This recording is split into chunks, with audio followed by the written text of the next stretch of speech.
Good evening. If all town meeting members could proceed into the hall and take their seats, please. Thank you. Before we begin, I have a couple of administrative comments, one of which is to remind you what you heard last night about the Pride Road Race, a 5K run on June 3rd. I am also given some new information that should create an added enticement.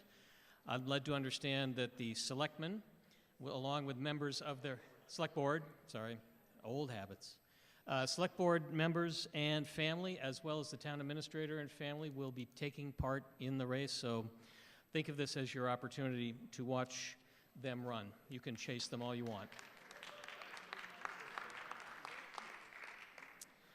Secondly, just an administrative note, we do have a number of articles to get through tonight. If we are unable to complete this warrant this evening, we do have this room tomorrow night. If we are unable to draw a quorum for tomorrow night, we also have this room for next Monday.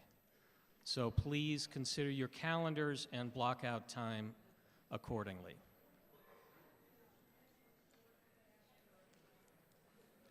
Just to reiterate, we have this room Wednesday, tomorrow, and this coming Monday. All right, at this point, I would like to look for a motion to take Article 13 from the table. Do I have such a motion? Is there a second? Hoping there's no need for discussion, all those in favor of taking Article 13 from the table and reactivating our debate, all those opposed, Article 13 is now on the table. While we get Mr. Spelios, you were the last speaker. Do you have anything else to add? Is there further discussion or debate on Article 13 extending the time for use of the Hawthorne property to December 2025?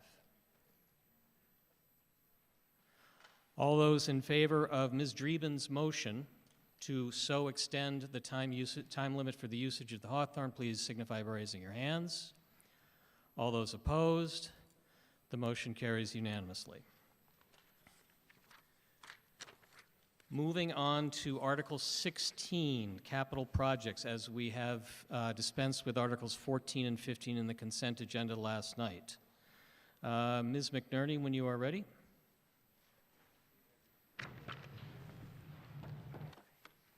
Cindy McNerney, Precinct 4, town meeting member, and a member of the Finance Committee.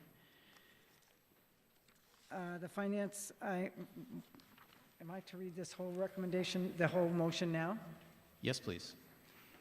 The Finance Committee recommends that the town vote to appropriate $5,540,500 for the purposes identified in Article 16 of the printed warrant, as shown under the column heading Finance Committee recommended in said Article 16, with the following exceptions. $1.2 million be appropriated for pedestrian safety traffic improvements, project number 5, and the word hybrid be struck from the title of project 11. To meet this appropriation, the treasurer, with the approval of the select board, is authorized to borrow $4,785,500 under Chapter 44 of the general laws or pursuant to any other enabling authority. Said appropriation will be supplemented by transfers of funds from completed or abandoned capital projects totaling $295,000 for projects number 10, number 11, number 23, number 27, and number 28, as outlined in the pink handout. Furthermore, said appropriation will be supplemented by grant funding in the amount of $100,000 for project number 9, $70,000 for project number 17, $40,000 for project number 29, $200,000 for project number 31, and cemetery perpetual care funds in the amount of $50,000 for project number 3. I move the recommendation of the Finance Committee. Is there a second? Ms. McNerney. So if you picked up the pink page at the front desk, you can see on the front where it lists all the different projects by number. On number 11, you can see the word hybrid has to come out.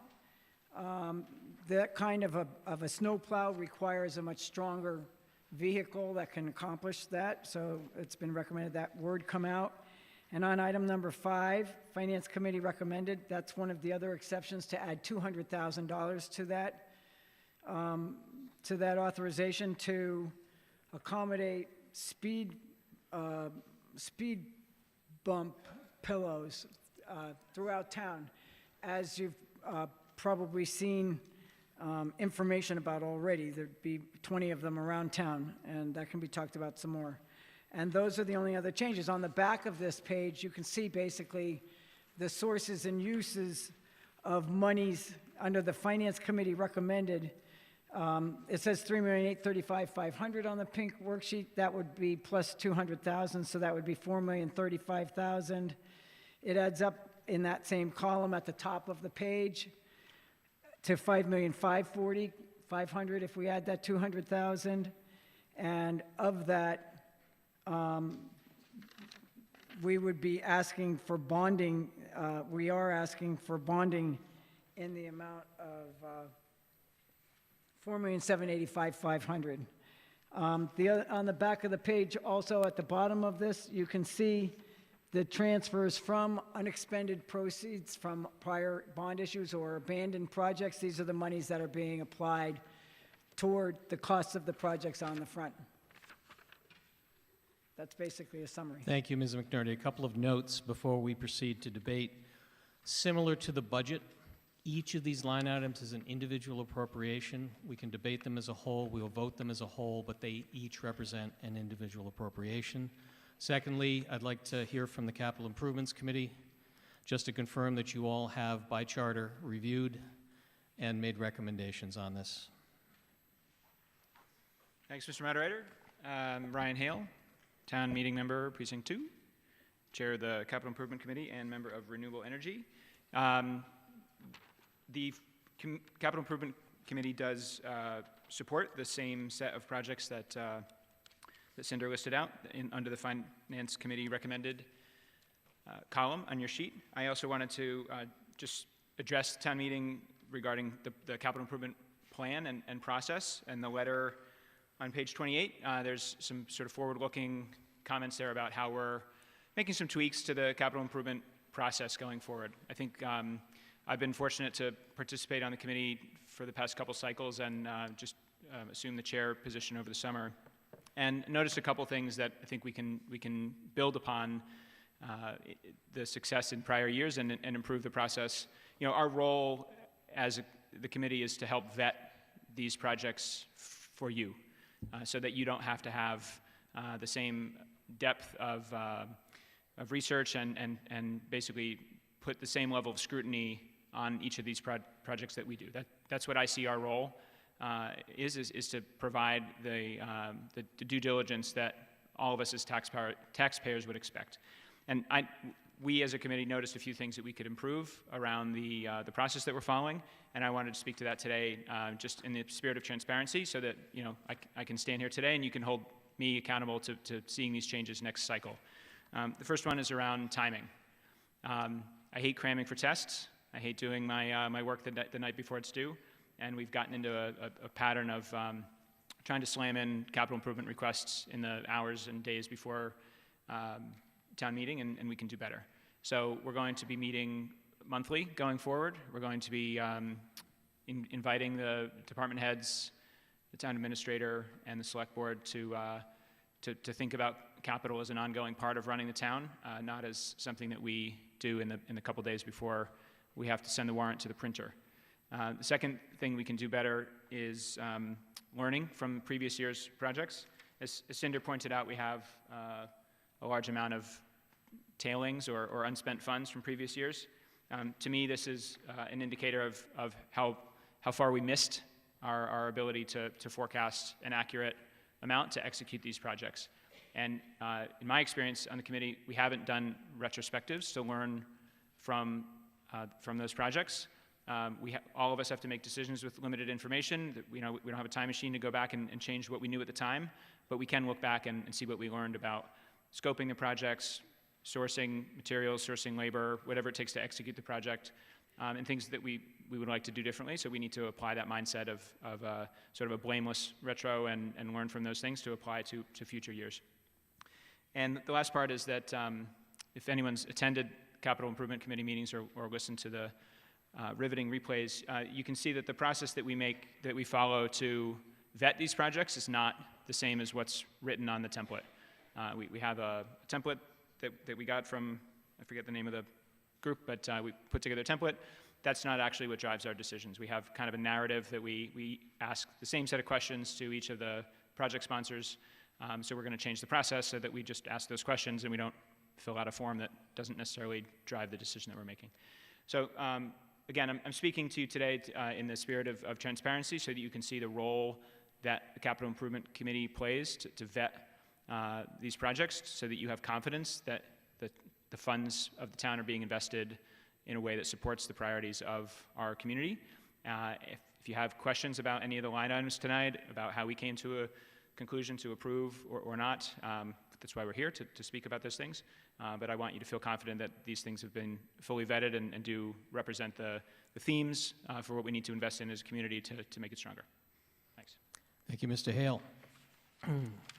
With that, the floor is open for questions, debate on the several capital items. Any questions for Ms. McNerney, Mr. Hale? Sir, Mr. Russo.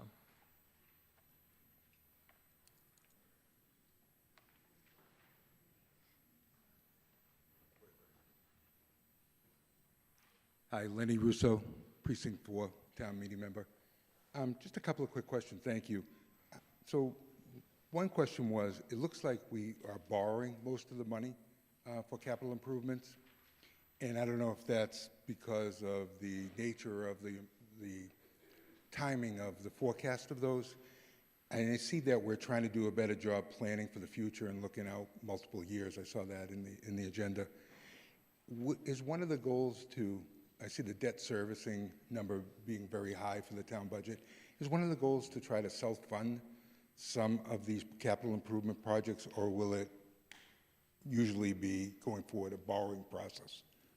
That was kind of question one. I'm happy to have Ms. McNerney or the town treasurer address that. I couldn't quite hear all of the question, but if the question is, you know, are we trying to do something other than to bond it? Most of these projects has a useful life, and usually it's bonded over the term of that useful life or up to that useful life so that everybody who's benefiting from the capital project is paying a fair share of it. It's a way to avoid trying to pay for more than we can absorb in the annual operating budget by extending the term. It's like buying a house. You know, you would not pay cash for a house unless you really had the wherewithal. You'd take out a mortgage and you do it. The bond is just like a mortgage in a way. Sure, no, I understand. Thank you, Ms. McNerney. Would you like? Well, just to follow up on that, no, I understand that you can borrow over time, and that's good, but if it continues to build, and I see there's some large capital improvement projects, my concern is that we're building up more debt services, you know, as we go forward, and I was just wondering if there's somewhere in the oversight, if we can look at trying to self-fund more of the projects in some other way. And you don't have to answer that now, I know this is the process. The only other comment I'll make is that most of the largest projects the town has have needed to be done with the debt exclusion from Prop 2.5, you know, and raised it through taxes that way. Okay, great. And if you notice, there are a lot, that the top part of the back of this pink sheet shows the other sources of funds. The town's been aggressive at going after different kinds of federal and state grants to cut into the cost of what we have to then fund. Sure, thank you. And just my second question is, I see one of the larger items is pedestrian safety traffic improvements. Is there any more clarity on what the $1 million is and where that would be spent? Sure, Mr. Hale. Yeah, thanks for that question. So I think the primary focus for that spend is around the new school. So we identified a number of points in terms of accessing the school drop-off and pickup and encouraging people to get to school without a car, whether they're walking or cycling, that we need to make some improvements to the roadway and the sidewalks and the intersections around the new school site. So of the 1.2 million, $1 million is earmarked for intersections surrounding the new school, the new elementary school location, and 200,000 is earmarked for safety improvements to intersections in other parts of town. Thank you. Loosely called speed pillows, I believe. Sorry? The speed pillows. Speed pillows, yes. Thank you, Mr. Hale. Are there other questions for the CIC of the Finance Committee? Sorry, Mr. Burdoff, and then to his right.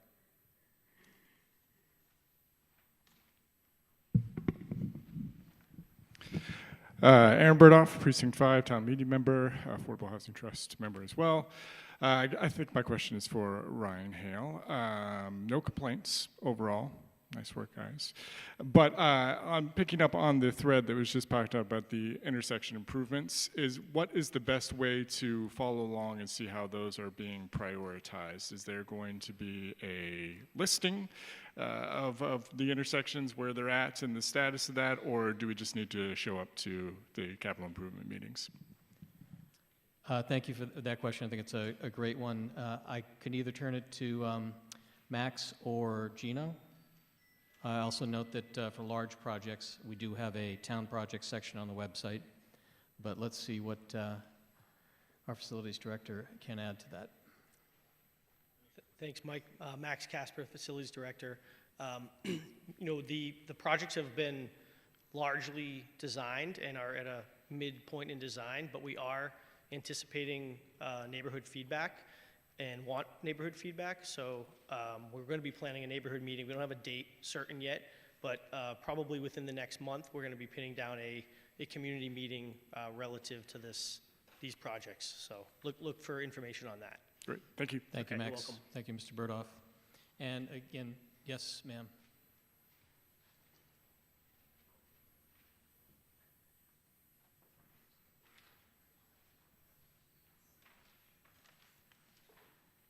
Bonnie Levine, Precinct 6, and my question is regarding seawall repairs.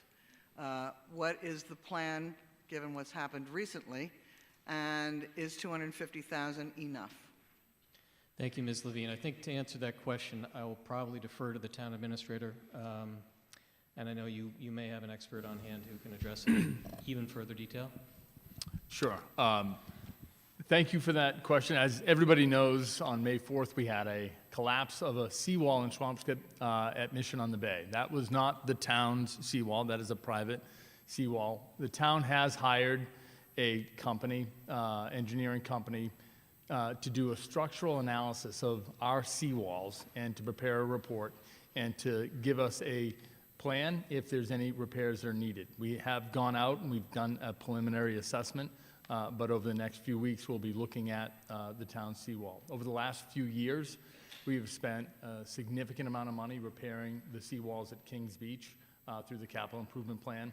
It's our intention to work with Department of Conservation and Recreation to have a number of meetings to see if they will resume ownership of that portion of the seawall.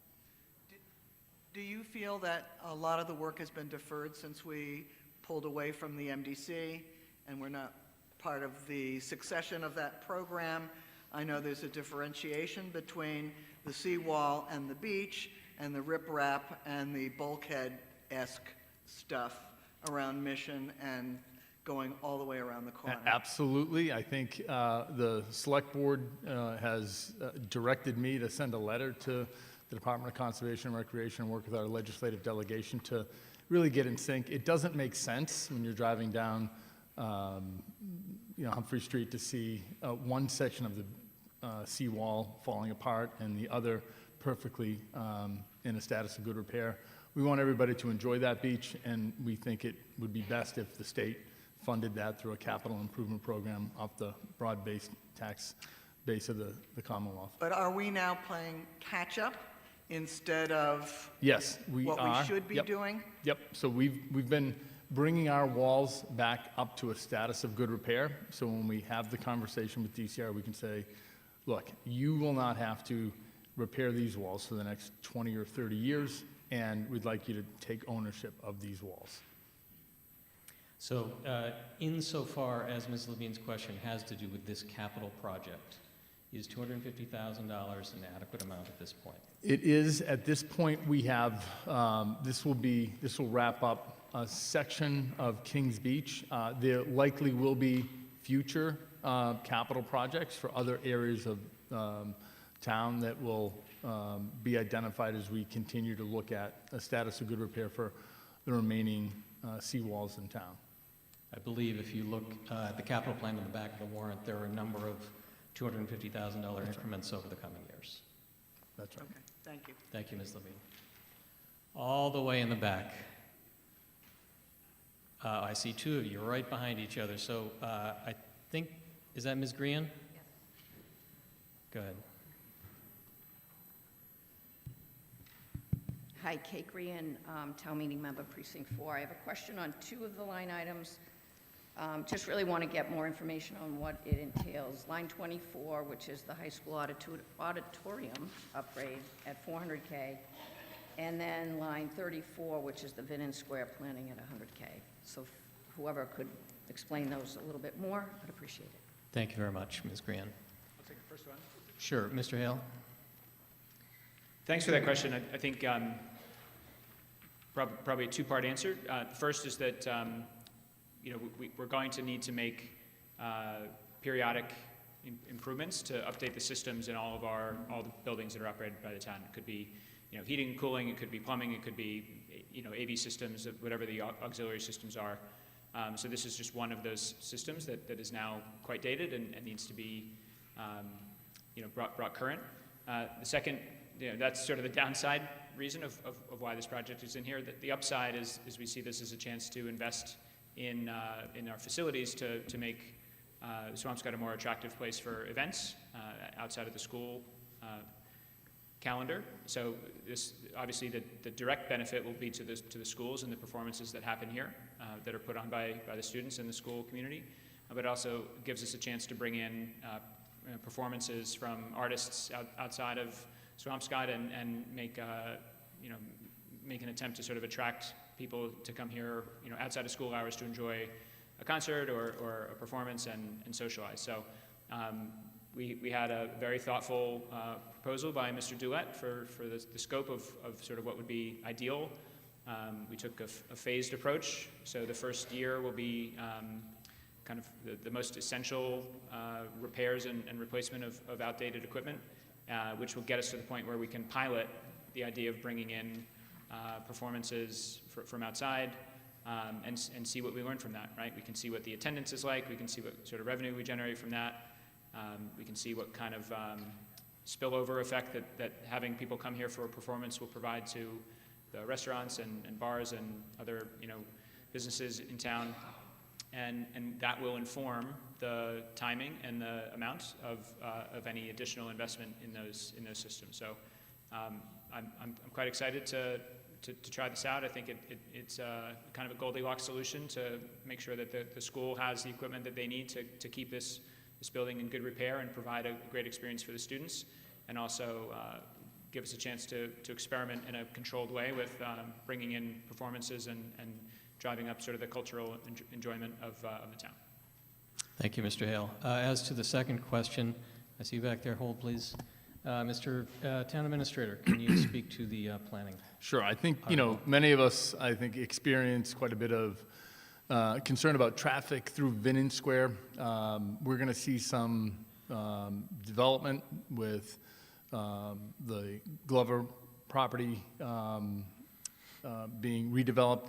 It's important for us right now to really work with the Department of Transportation to think about how that roadway system really will meet the town's needs now and into the future. So this gives us a chance to really get ahead and start planning and really thinking about what is the right alignment for that roadway system and the traffic that runs through that area. It's an often point of concern in terms of pedestrian safety and crash data, and so we want to really focus on that roadway system. Thank you, Ms. Fitzgerald. All the way in the back, ma'am, thank you for your patience.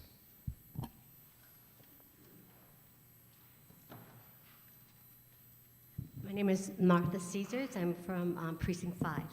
My question is kind of a general question that has to do with Article 16 and also with the capital improvement plan.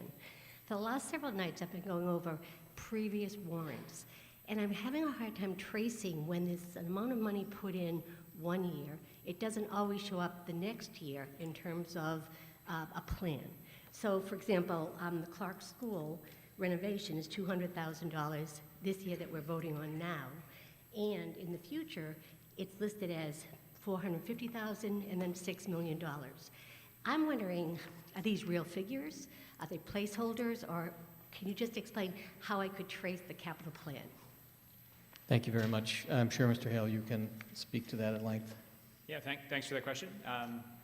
Come on down and join us at the next meeting. We'd love to have you participate. So it's basically a rolling capital plan that spans multiple years. Today, it's a rolling 5-year plan. We aspire to extend that out to maybe 10, 15, 20, or longer, as far as we can reliably forecast. And the vote that we take here in town meeting is to sort of lock the appropriations for the coming fiscal year. And then we adjust the kind of the forecast for the out years every year. So the sort of binding part is the upcoming fiscal year. And so that's why you'll see amounts change as we adjust the project sort of placeholders that we have for the out years. We're trying to solve for, keeping our borrowing within range and prioritize based on the different, themes and priorities that we have in the town, and also adjust to unforeseen circumstances, right? If a building fails or a system fails earlier than we expect, then we're going to have to, pull the money forward to address that, and that may adjust the timing of some of the other projects. So if you think about it as kind of a rolling plan, that's why you'll see everything in year 2 and beyond will shift a little bit. Right, so the vote we take today does not impact any of those amounts in the future? Exactly. No, the vote you're taking today is on this year's capital projects. The capital plan is there to show, A, that we have a plan in place, and B, to give you some predictability, again, with a relatively hazy crystal ball about next year and the year beyond. Okay, so we can't tell whether it's going to be a $6 million project in 2 years. Well, let's take that one in specific. How did the committee arrive at a $6 million number for the Clark School?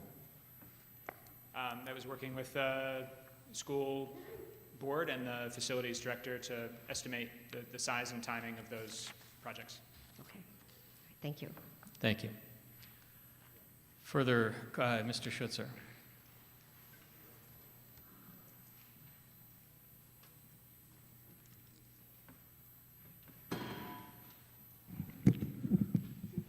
Good evening, Ken Schutzer, Precinct 6. This should be a relatively simple question, and hopefully I'll have a relatively simple explanation. Article 16, as I see it, deals with capital projects, and 34, unless I misconstrue what a capital project is money to be used for a planner, be it a consultant or otherwise. How do we capitalize a project for which we are investing in the services of an individual? I was just wondering, because that seems to dovetail with our planning concept, and this still clearly is planning, why that got put into a capitalized article. Thank you, Mr. Schutzer. So we can't capitalize planning that doesn't relate to something that could turn into a capital project. Those are the only way that you can capitalize. So you can capitalize planning costs. So for example, in Venice Square, we can capitalize the planning cost for 5 years. To the extent it leads to a project that we planned with those funds that can go out for 20 years, those planning costs can be amortized over 20 years along with the construction payback. But you can't just, it would have to be in the operating budget for a regular planning cost, a planning consultant. That's an operating cost. Because it's involving ultimately a project. Correct. Therefore, the preliminary costs associated with trying to determine what needs to be done gets capitalized. Exactly, it can be, and it can go out the term of whatever the project is, if in fact that ultimately gets authorized. If it doesn't, you're stuck with 5 years. Thank you. Yep. Thank you, Mr. Schutzer. Yes, ma'am.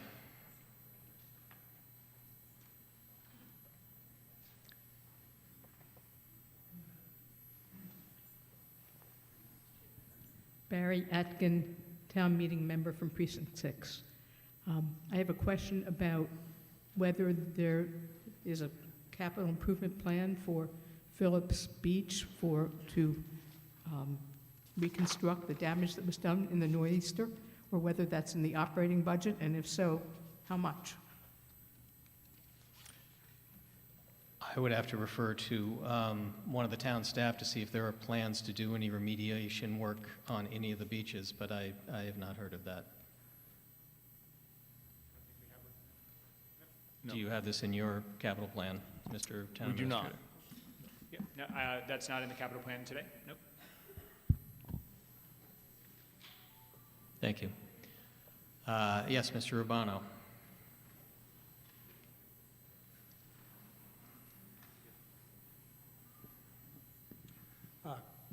Christian Urbano, Precinct 2. I think technically I'm supposed to say that I'm a lawyer, but I'm not representing anybody. The question I have is line item 2, level grade field at Phillips Park.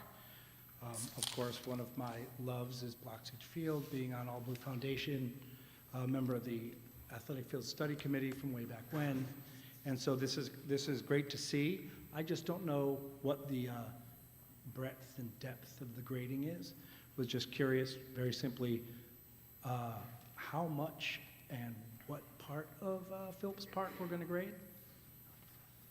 I think Mr. Cresta can help us with that. Thank you, Mr. Urbano.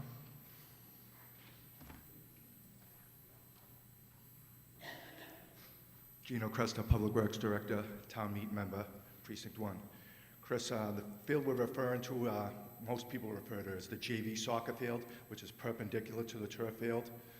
The hope is to grade that out and settle it. It's going to be a joint venture with youth soccer. They've committed some money. How much, we're not sure of right now, but it's going to be a joint venture with youth soccer. Thank you, Mr. Cresta. Having coached youth lacrosse on that field, having it level would be a great improvement. Sorry, before I get to you, Ms. Atkin, I did see Ms. Spalding up there.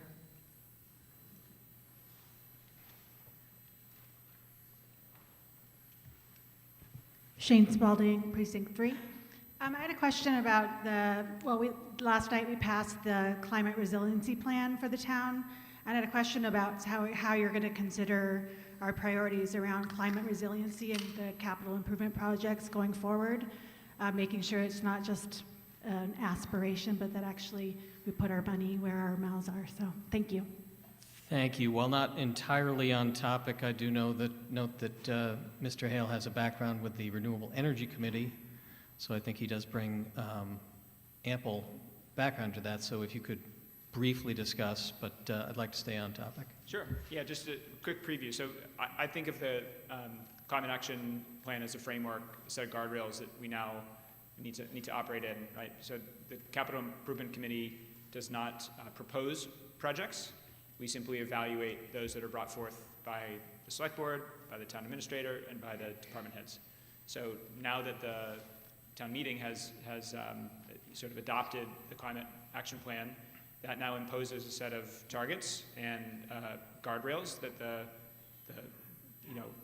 town government now needs to sort of stay within, right? So it's a bit of a multi-step process that we should now expect the people who propose those projects, the Select Board, the Administrator, and the department heads, to now think of ways to achieve the targets and the kind of timing that we've now adopted.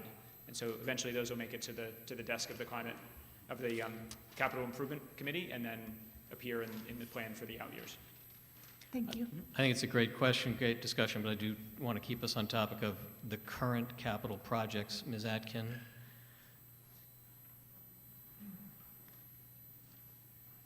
Thank you. I've sat down before the full answer was in, and I realized I only got half an answer. So my understanding is, as far as Phillips Beach goes, there is no capital improvement plan for the damage that was done during the Northeastern. Is there anything in the operating budget to fix any of the damage? Mr. Town Administrator, do you have operating funds dedicated to beach repairs?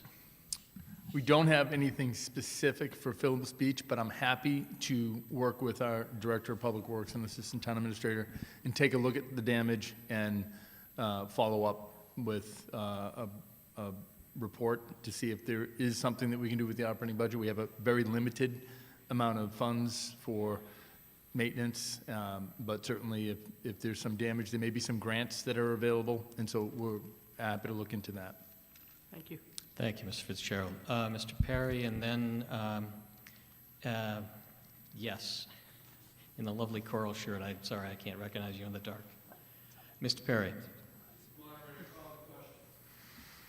Mr. Perry is calling the previous question. For those of you who weren't here last night, who are new to this process, that is a motion that would end debate and move to an immediate vote.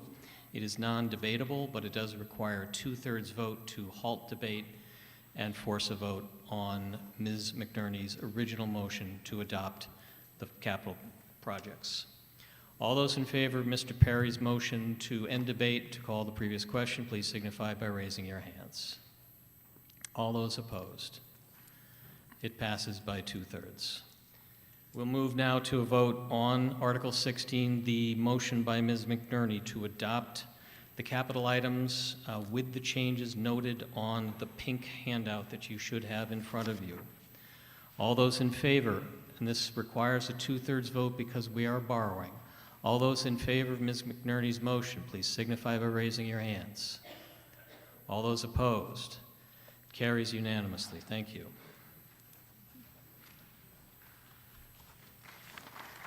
Thank you, Mr. Hale. Thank you, Ms. McNerney. We come now to Article 17, a zoning bylaw amendment. Ms. Ippolito.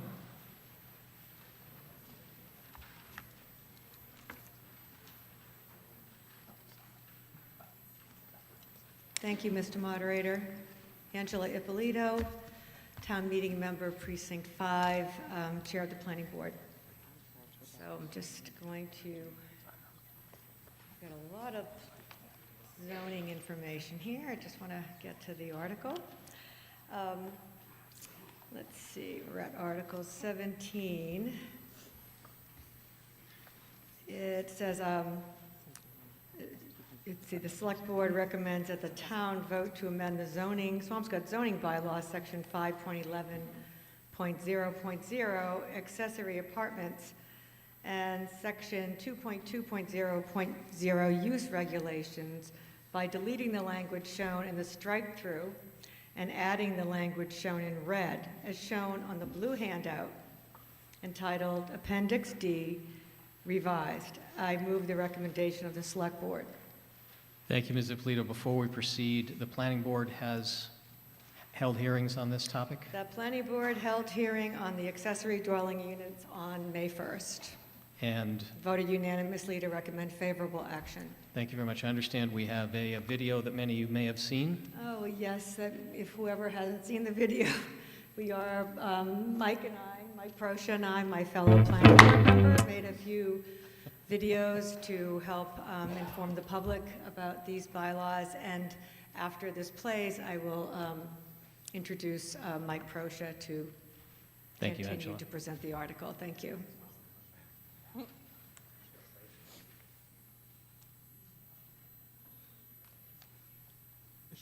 All right, so the first article we'll be discussing this morning is Article 17, which deals with accessory dwelling units. I'll read the language that appears in the warrant. Article 17, a proposal to amend the zoning bylaw to allow for accessory dwelling units. It reads, to see if the town will vote to amend the Swampscott zoning bylaws, Section 5.11.00, accessory apartments, by inserting the language shown in red and deleting the language shown in red strike-through as set forth in Appendix D. So the zoning bylaws currently permit interior accessory apartments. We will be changing the definition of accessory apartment to accessory dwelling unit. And Mike is going to help me discuss exactly what accessory dwelling units are and why we're proposing this bylaw. So Mike, why don't you give us just an overview of what is an accessory dwelling unit or an ADU? Well, as you said, accessory apartments were already allowed in town. An ADU, an accessory dwelling unit, is a dwelling unit that's a subsidiary to the principal dwelling unit on a property, hence the accessory part, right? The way the bylaw contemplates it is that the accessory dwelling unit is secondary in every way. It shares utilities, its entrances are subsidiary to the main entrances of the dwelling. It's a smaller dwelling in size, can only be 900 square feet or less in size.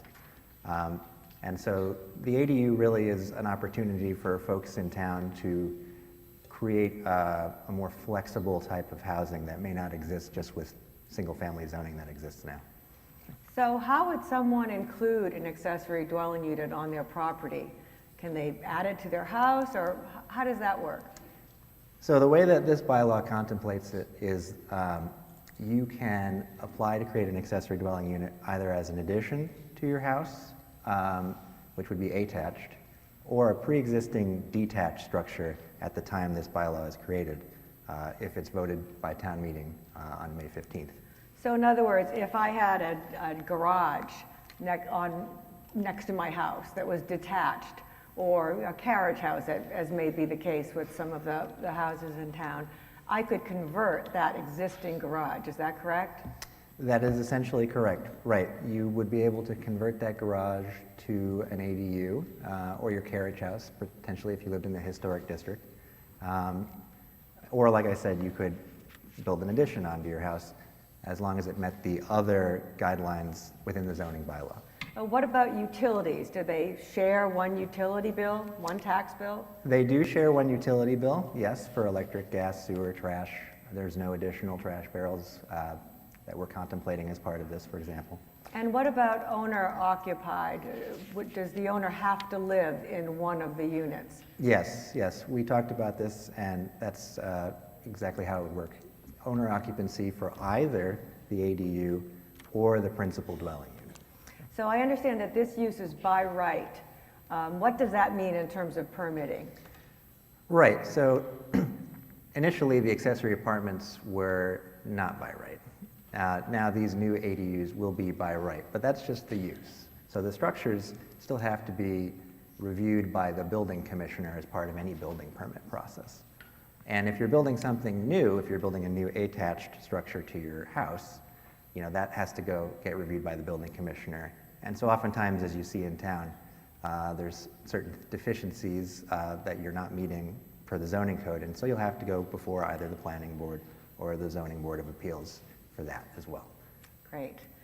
So it sounds like the purpose of this bylaw would really give people an opportunity to create an additional unit for either a child who's moving home and needs a place to live, for an elderly parent that can no longer stay in their own home, or to rent out as a hopefully more affordable unit to an individual or a small family. We like to call it little a affordable, right? It's not Right. affordable in this strict sense of you know, Section 8 vouchers Right. or something, right? But it allows for housing choice and flexibility so that you may age in place potentially, right? There are some folks, you know, a large contingent of folks in town that would like to remain in their current That's right. homes. And this may allow them to move into the smaller accessory dwelling unit on their site. That may be a slightly more accessible means Right. of living for them. And it may also be able to provide them with some income to rent this thing out. So. What about parking? Well, we did contemplate parking as part of this bylaw, and there is one space that will be required per ADU that is created. Sounds good. Well, I hope that if there are any other questions, you will feel free to forward any inquiries to the Community Development Department directly. We look forward to seeing you at town meeting to answer any other questions you may have on ADUs. Thank you. Thank you. Thank you very much for producing it. I think it was extremely helpful. Before we proceed, I have two things. One, I've had a question from certain town meeting members. Could you give a brief distinction, definition, by right versus special permit? Yes. So the by right process, which is what we are recommending, how we are recommending this be adopted tonight, is a simple majority, would be a simple majority vote of town meeting, so 51% essentially. If it were by special permit, it would need a 2/3 vote. The difference is that the by right is allowed by law because this ADU zoning bylaw, as presented, complies with the state template, and it complies with all the regulations that are recommended be adopted by the state. And so specifically for people who aren't zoning experts, myself included, by right means you're able to do it without having to seek a special permit. Right, you don't have to seek a special permit. You do have to have a plan, an application, and you bring it to the building department and you review it with the building commissioner, and you are granted a permit to build the ADU from the building commissioner. That's correct. Thank you, that helps. So I just want to underscore what Ms. Ippolito just said. Normally, a zoning bylaw amendment requires a 2/3 vote, but because of legislation that was passed, the Chapter 358 of the Acts of 2020 allows certain zoning bylaws to be adopted by simple majority, and in this case, both Town Council and the Planning Board have opined that this would be eligible for a simple majority. With that said, I'd like to request that my fellow colleague Mike Proscia come to the stand and answer any other questions and update you on whatever we've missed so far. Mr. Proscia from the Planning Board and from a telegenic presentation just moments ago. Hi, Mike Proscia, Precinct 1, Planning Board member. Been on the Planning Board since 2019, and that was the most painful thing I've ever done. Really hard to watch yourself.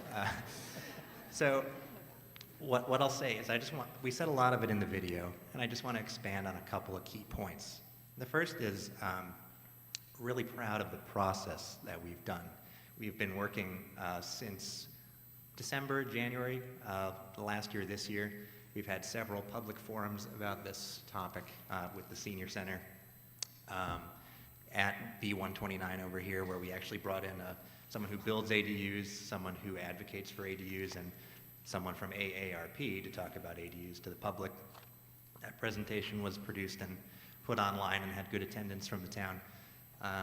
We had a public hearing on this topic, and we voted unanimously as a board to recommend favorable action on this article. So I feel very proud of the process and for everyone's engagement that's reached out to me or Angela or anyone on the board. So thank you very much for being engaged on this.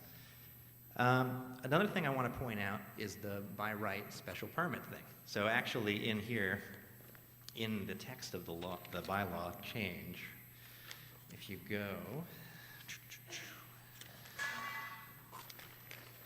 to 511.6, or I guess 511.4, it's called now, application requirements. So that lays out what you have to present to the building commissioner when you apply to build an ADU. And I just want to say that the use is by right. But so oftentimes you see in town, it's difficult to build things to the zoning regulations. And one of the things that it says here is that, you also have to go, what does it say exactly? A copy of any recorded relevant special permit or finding by the Zoning Board of Appeals. So if your lot is deficient in some other way to build an addition onto your home, as you would normally do in town when you're building an addition, you'd still have to go before the zoning board to get that built. There's also, after our discussion with the Historic District Commission, there's a line in here about certificates of appropriateness or certificate of non-applicability. I'm not an expert on the Historic District Commission, but they do have to review these things as well in the Historic District.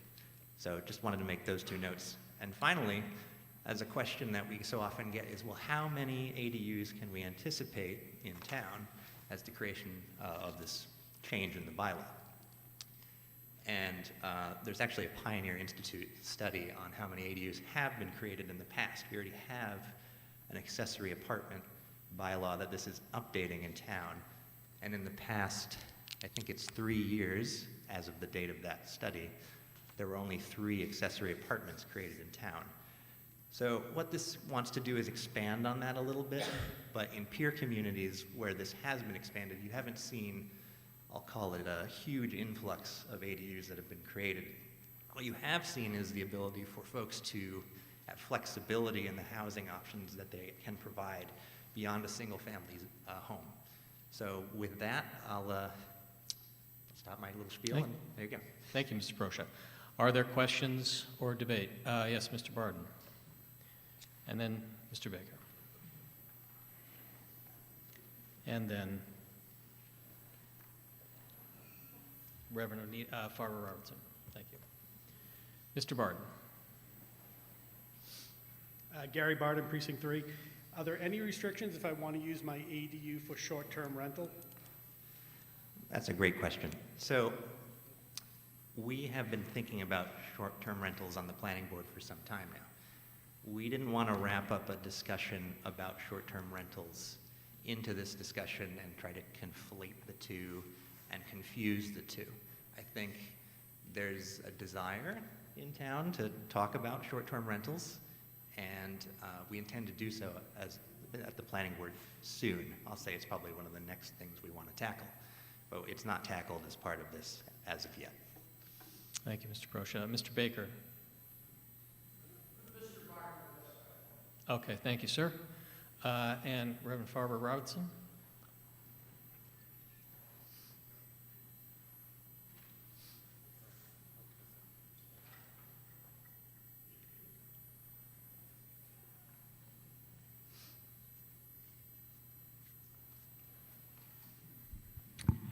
Thank you. Anita Farber Robertson, Precinct 4, Town Meeting Member. I think this is fabulous. I think anything that creates more options for people to be able to live in this wonderful town is to be supported. But the one thing that I heard on that little video that gave me a little concern was the small comment about only one trash barrel. Now, I know that people have been very upset about the numbers of trash barrels allowed. I personally only use about a quarter of my trash barrels, so it doesn't bother me personally. But I want to know what the suggestion is, because realistically, it will create an additional need for some trash. So what's your proposal of how to manage that? Thank you for your question. Thank you, Ms. Reverend Farber Robertson. Oh. Mr. Proscia, if you're prepared to discuss that, that's fine. Well, I have an answer that is Very that I can misspeak, and I misspoke that one word, because utilities are separate. They cannot be sold separately from each other, the ADU or the principal dwelling unit. But trash is regulated by the Board of Health, so that's not part of the bylaw, specifically the trash portion. So, Thank you, sir. Yes, Mr. Jerma.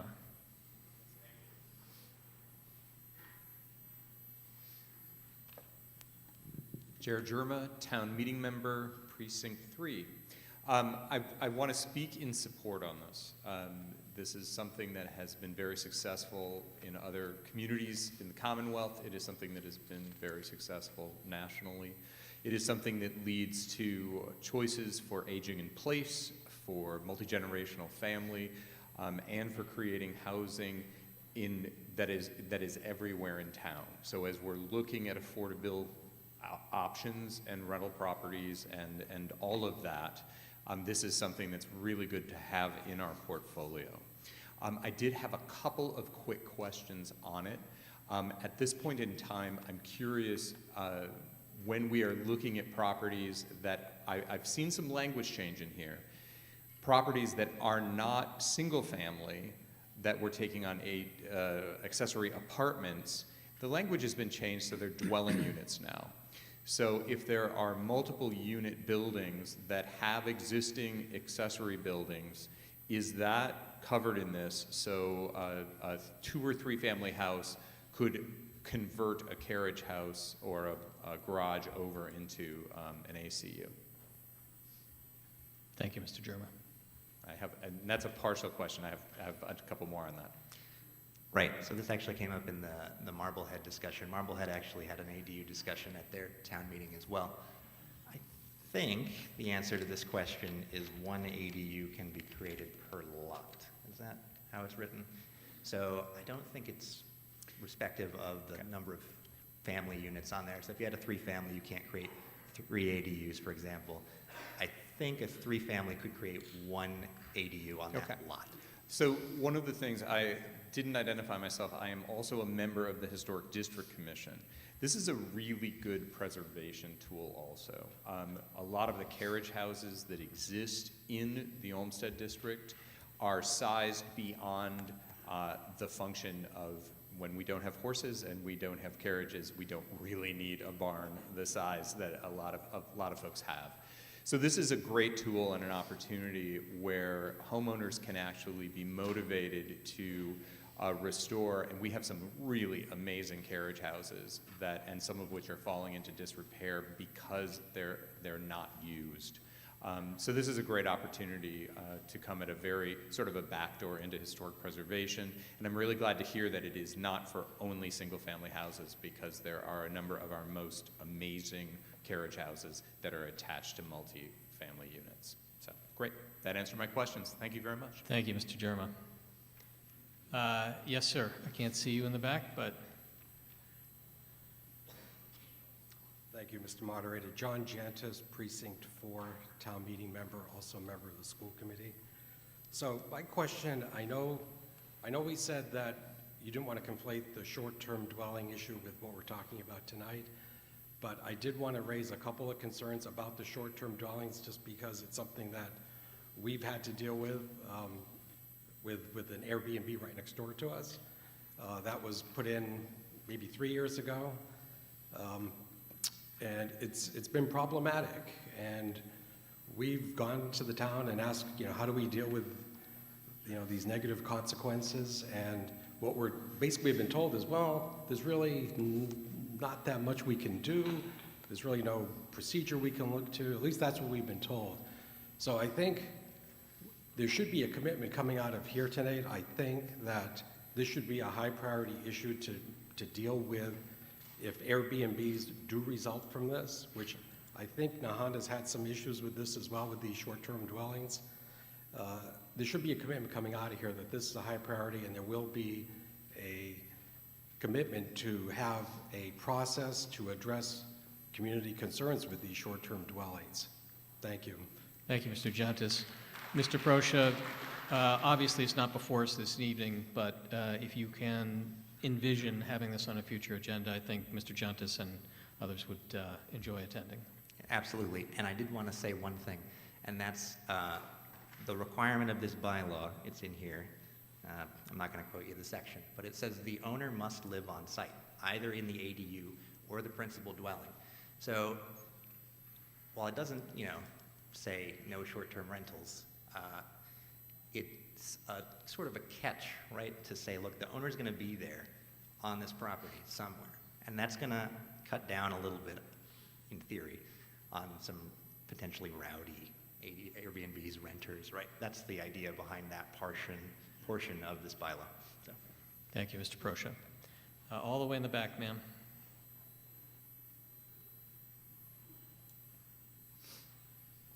Diana Kaplan, Precinct 5. Not to belabor the trash and receptacle issue, but the wording, I think, is incorrect. It says the ADU is further not permitted, neither an additional trash nor recycling receptacle. Two negatives make a positive, so therefore you are permitting the trash and the recycling receptacle. Let me confirm first that you're looking at the blue handout, Appendix D revised, and then let me ask the members of the Planning Board to confirm that the correct language exists in the revised handout. Okay, I'm sorry if that's the case. That's okay. It's a lot of paper.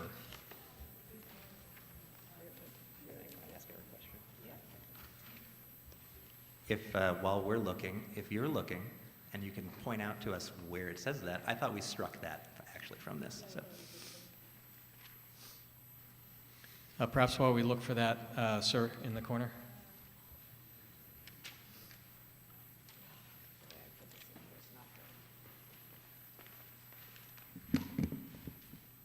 Duncan Page, Town Meeting Member, Precinct 1. I just, not to, again, belabor the point about short-term rentals, but I would also like to point out that short-term rentals could also help or prevent the goal of affordable housing, as they essentially take away that option for housing and turn it into a vacation area. And I worry that with these short-term rentals, it would affect the housing market in Swampscott and make it unaffordable to live here. Thank you. Fair point. Thank you, Mr. Page. I'm sure that the planning board will take that up. I'm awaiting an answer on the previous question. Thank you. Have we located the text in question? The portion of the bylaw in your actual bound book is the old version. You should be looking at the blue version. That trash portion is not in the blue version.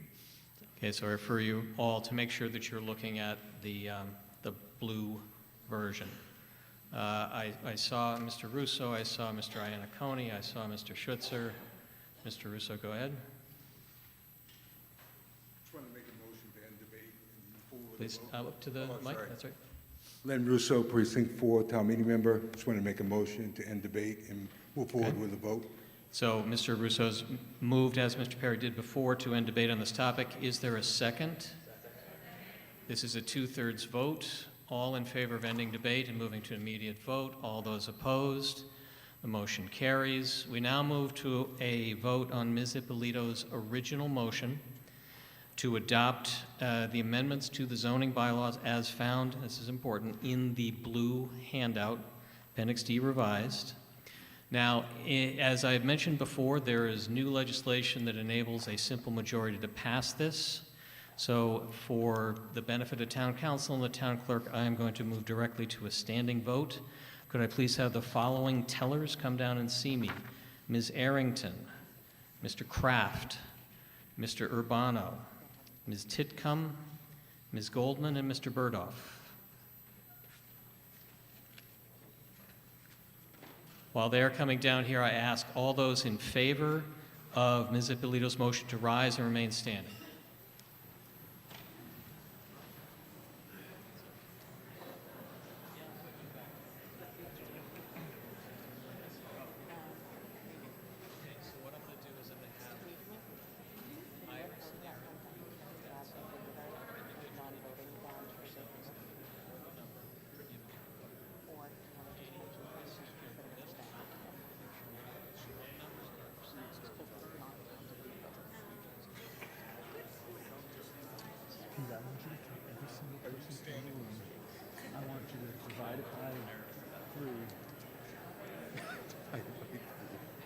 Give that number to the person in the last row of Joe. Oh. He's gonna go get a badge. No, I told Joe I told Dan to go tell me to get a badge so he's not counted as a voting member. Where he has to sit in the staff area. So he's gonna go get a badge. He needs it. It's his first one. Okay. Did he take a picture of it?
Yeah, now we're keeping it. I know. Sean has an idea though. Anything good in there, Jared? This is the best bag. Jared, take this. Are there Twizzlers? Jared, congratulations. You have them on. Do you want me to go get some blood sugar? It's a long night. Better call them too. Dude, On 17. we're on 17, but we skipped 13. No, we skipped 12. Well, whatever the one he was. Don't count, right? He's 13. Yeah. We skipped that. 14, 15, and they can say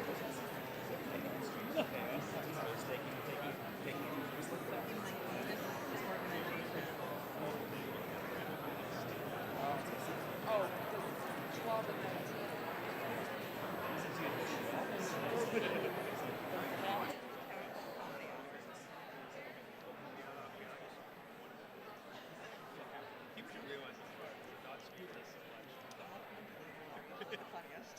So I saw something the other day on TikTok that was like, wasting the better or something. Yeah, I could have told you I don't need like some sort of like TikTok that way. I just look at my own family. It's, what?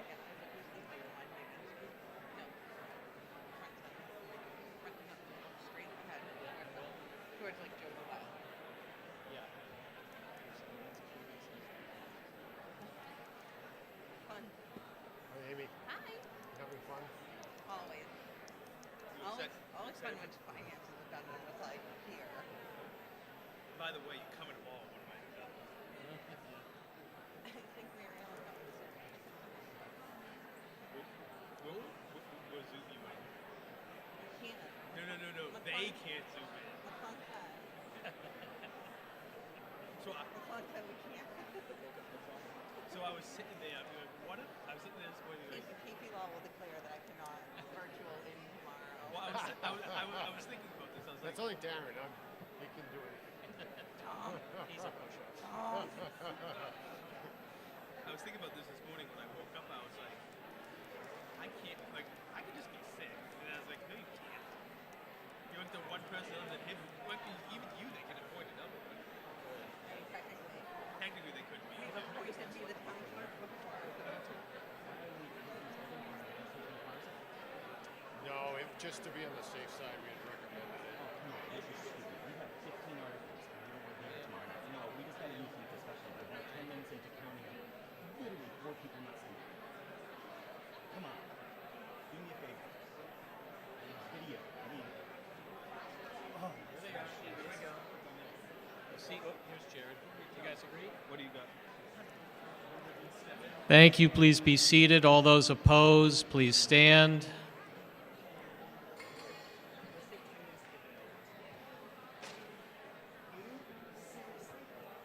Tranquilo. Tranquilo. Nobody's standing in the middle. That makes it easier. Yeah.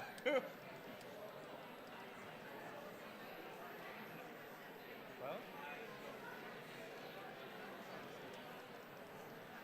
Okay. literally nobody. Oh.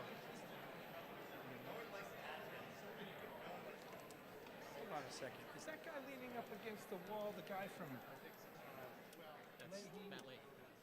He's not freaking standing up. Oh, well.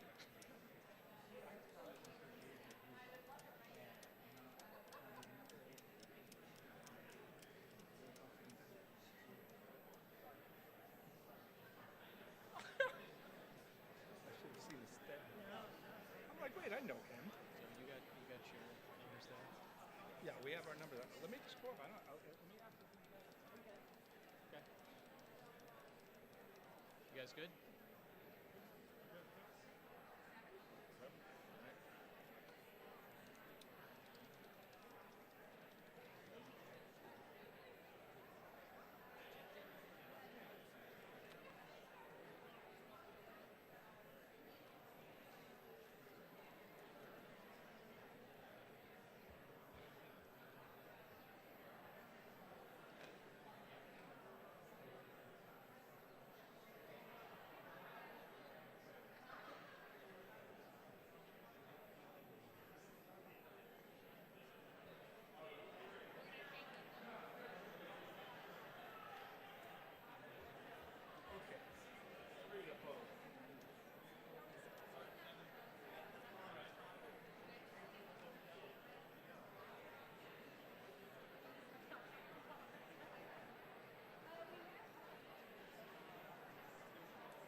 Thank you for your patience.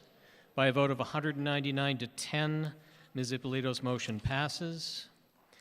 Brings us to Article 18. Article 18 dealing with site plan special permit, excuse me. Ms. Ippolito. Let's see oh, there it is. Okay. Thank you, Mr. Moderator. The Planning Board recommends that the town vote to amend the Swampscott zoning bylaw sections 5.2.2.1, 5.3.1.0, and 5.4.3.0 by deleting the language shown in strike-through and adding the language shown in red, as shown in Appendix E of the printed warrant. That's this purple-colored appendix. I move the recommendation of the Planning Board. Is there a second? Thank you. I want to make sure everyone's referring to the purple handout. Ms. Ippolito.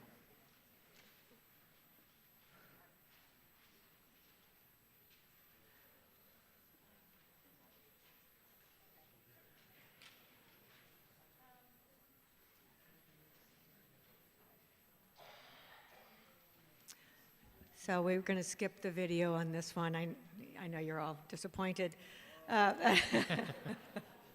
So the purpose of this amendment is to revert the site plan special permit process back to the Planning Board.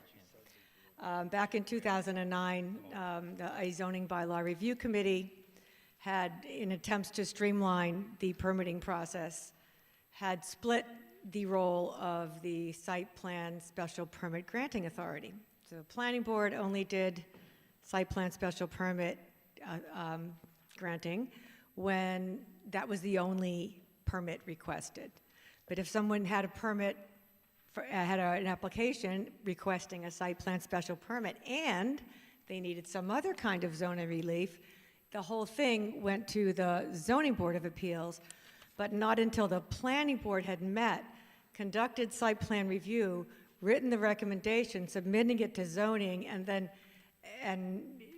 you know, it became, so we tried it for many years. In 2012, we tried to make this change then, to go back to the old way of doing things, but it was recommended that we give it some more time. So we've given it a lot more time, and I am requesting that that this body vote to make the Planning Board the site plan special permit authority in all cases, and of course the Zoning Board of Appeals is the permit granting authority in all other matters, such as any kind of dimensional relief, use special permit, variances, and all other issues to which you would one would go to a Board of Appeals to appeal the zoning.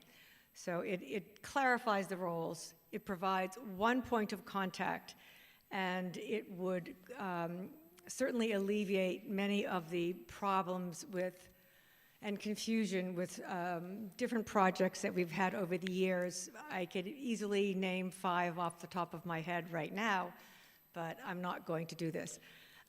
This change is supported, of course, by the entire Planning Board. It's also supported by the current chair of the Zoning Board of Appeals, the former chair of the Zoning Board of Appeals, the building commissioner, and the Community Development Department. I ask that town meeting vote to approve this article. Thank you. So in brief summary, the elected Planning Board would become the special permit site plan review body. Right. And that's traditionally the role for all planning boards. In fact, you can't find another city or town in Massachusetts where a planning board, an elected planning board, isn't the site plan special permit granting authority. The fact that we had our permit granting authority split for so many years has created, has just a domino effect of problems, confusion, of errors happening, and it's also been a very,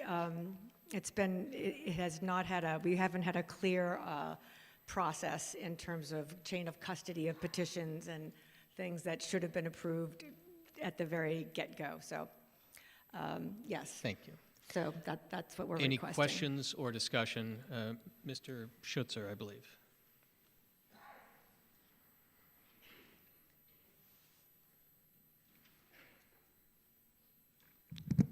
Ken Schutzer, Precinct 6, caucus chair, Precinct 6, an attorney who wished to speak in opposition. I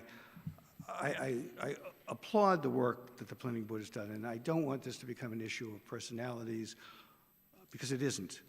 But I think there's a little bit of misinformation, and it may be inadvertent.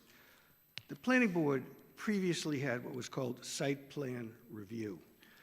Town of Swampscott did not have site plan special permits until the introduction of site plan special permits, which was incorporated, I believe, in 2012, and that designation and that authority was then given to the Zoning Board of Appeals. The history of how this evolved was because there was a chaotic process by which an individual would be going to the planning board, they would get site plan review with certain modifications, because under site plan review, it was not a question of yes or no, it was a question of a conditional yes. And the only time it could be denied is if the application was incomplete or they didn't meet the criteria. Now, that didn't happen too frequently, so there were modifications. It required, therefore, the applicant to make changes in their plan to go back before the Board of Appeals. The Board of Appeals may have taken exception, it would go back to the planning board. So even though arguably the process was not vetted to the same degree, it made the process simpler. And that was the motivation in 2012 when the zoning bylaw was reviewed and changed. I have no difficulty, but I do want people to understand that the process now will become more difficult. It will now require, because it's a site plan special permit, I believe 4 votes, a supermajority from the planning board, as well as the supermajority in the dimensional requirements from the Board of Appeals. All I've heard over the years is how difficult it is to get projects through. It's my impression, even though this may arguably vet the best project, it will make the procedure so much more difficult and so much more time-consuming and arguably more expensive. That's why I speak. I don't know if I identified myself as an attorney. I do a lot of work before the local boards. I respect the work they do. I think it has worked as well as it could under the current procedure where one board has the authority to make both the site plan special permit approval or disapproval as well as the dimensional requirements. And I would ask that it be kept that way because I haven't sensed, other than hearing from the planning board, that they've taken exception. And I understand why, because even though they will give opinions on the site plan special permit, they don't necessarily have the final say, and that's made by the Board of Appeals. And that causes a little friction. I didn't hear, by the way, that the entire Zoning Board of Appeals endorsed this. I heard that the current chairperson did, and the current chairperson has been the current chairperson for a very short period of time. I also heard that the prior chairperson did, and if they wish to speak on that, I think that would be very helpful. I think the current procedure as currently followed is working, and I think it's working well. I think the planning board has the authority to give their opinion. Just one last bit of information. When does this even apply? Because that's helpful as well. It applies primarily for any addition to any single-family home of over 800 square feet. So we're not even getting into the issue unless that occurs, or it's new construction over 3,000 square feet. So that's the trip. That's what provides the requirement that they seek a site plan special permit. I would ask that it not be amended, it not be changed, and it be left the way it is. And thank you very much for your time. Mr. Schutzer, before you sit down, thank you. According to our bylaws, you are required to disclose that you're an attorney. I just said that. Representing something in front No, of I'm town? not representing anybody. Okay, just I have no current matters. Very good.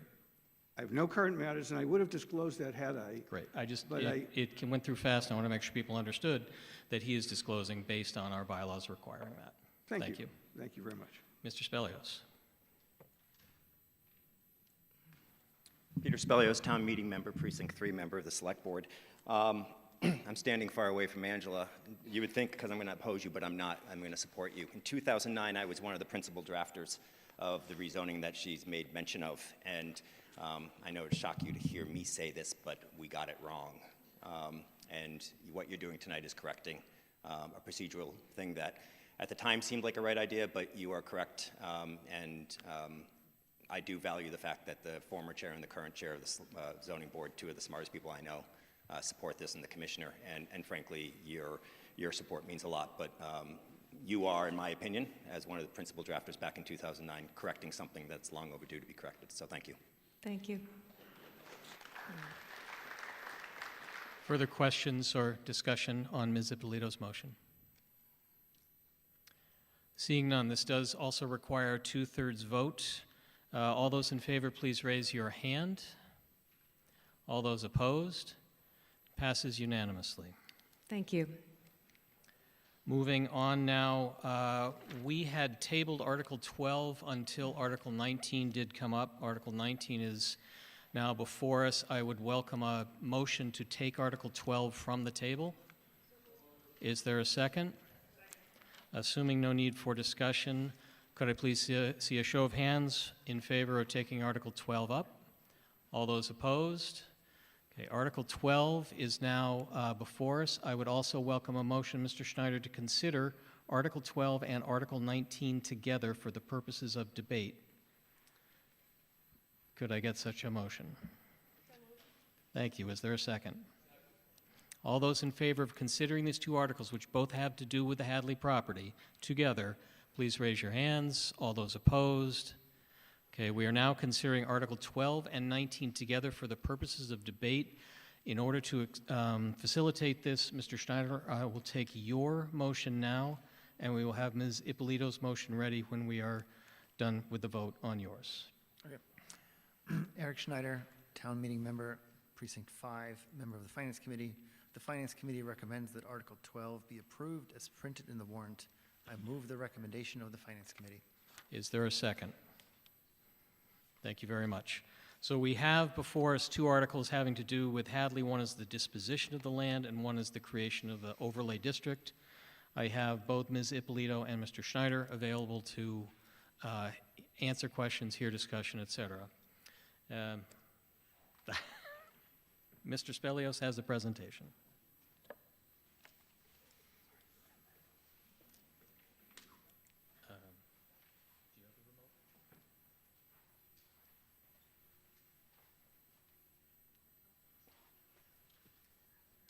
With great power comes great responsibility.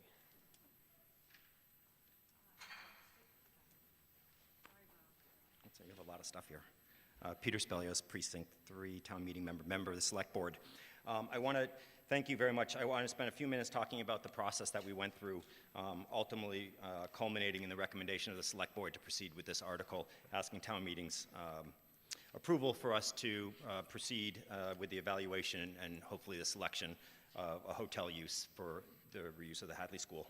But as a precursor to this, I wanted to take upon a few minutes from what we talked about last night, because it's really important to continue this. We talked a lot about planning, and I already admitted that I thought it was one of the best conversations of town meeting, and I loved it.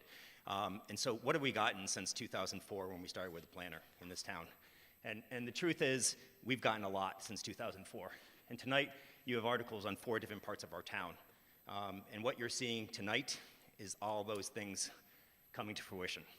Our master plan, our open space plan, our housing production plan, our reuse committee plan for Hadley, and you're also seeing our harbor and waterfront plan. There's another plan that's not showing up at the moment here, but is also a 2013 MAPC study that the chair of the planning board back in 2013 was working on Vinnon Square. So you'll hear more about that later on. And so why does that matter? Is because each of these projects that we're talking about tonight has been directed. We have a playbook. We have a book that we are following. This is not out of nowhere. This is not out of left field. These ideas all stemmed from somewhere, and it was the planning initiatives that the town supported and the planners' work to do this. And so the master plan, the housing production plan, the Hadley reuse plan, the open space plan, the harbor plan. Sorry, this is not even the right presentation, so Pete, you're going to need to change. I knew there was something wrong with it, so try the one that says Hadley. There we go. Look at this. See, there's that extra one. All right. We're going to get this. So that takes me to Hadley reuse. And this is really the culmination of quite a long process. If you remember several years ago, we came to town meeting. I'm sorry, let me get ahead of myself here. I'm sorry, bear with me. A couple of years ago, we came to you and asked town meeting to create a reuse committee, recognizing that it was only a matter of time until the Hadley School was going to be vacant. And if you know something else, if you have a memory of any sort, you also know that we don't do very well with vacant school buildings. The last time we had vacant school buildings when we opened up the high school, we let the Michon School and the Greenwood Middle School sit vacant for over 10 years. You didn't hear me, we don't do well with vacant buildings. One of my first votes, and actually working with Naomi Dreeben when I got on the board, was to start trying to figure out how we fix that, how we remedy the situation, the liability, frankly, these buildings can quickly become.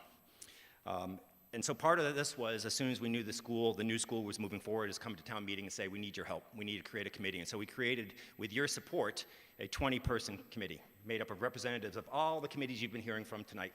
Planning Board, Conservation Commission, Historic District Commission, Affordable Housing Trust, on and on and on, to make sure there was representation there. I believe the town moderator got to appoint 4 people, the select board appointed 3 people, and they began to meet ad nauseum over a many-month period.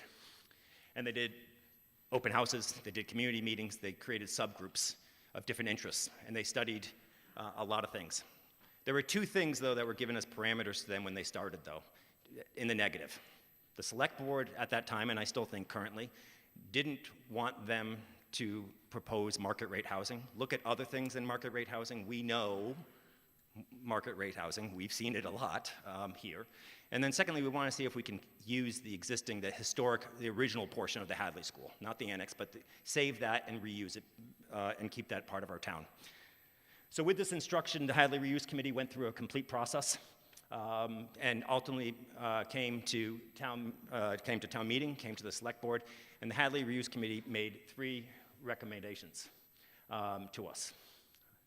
This is out of order now, but empty buildings, no empty buildings. They came with 3 scenarios to the town.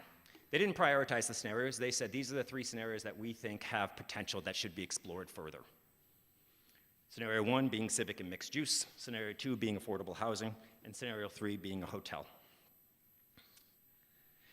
In the reuse report, and if you haven't had a chance to look at it, please look at it. It's really one of the best reports the town has created, and the committee is just masterful in what they did in the report, is they break down each scenario in narratives and graphics to help us understand what each scenario could be.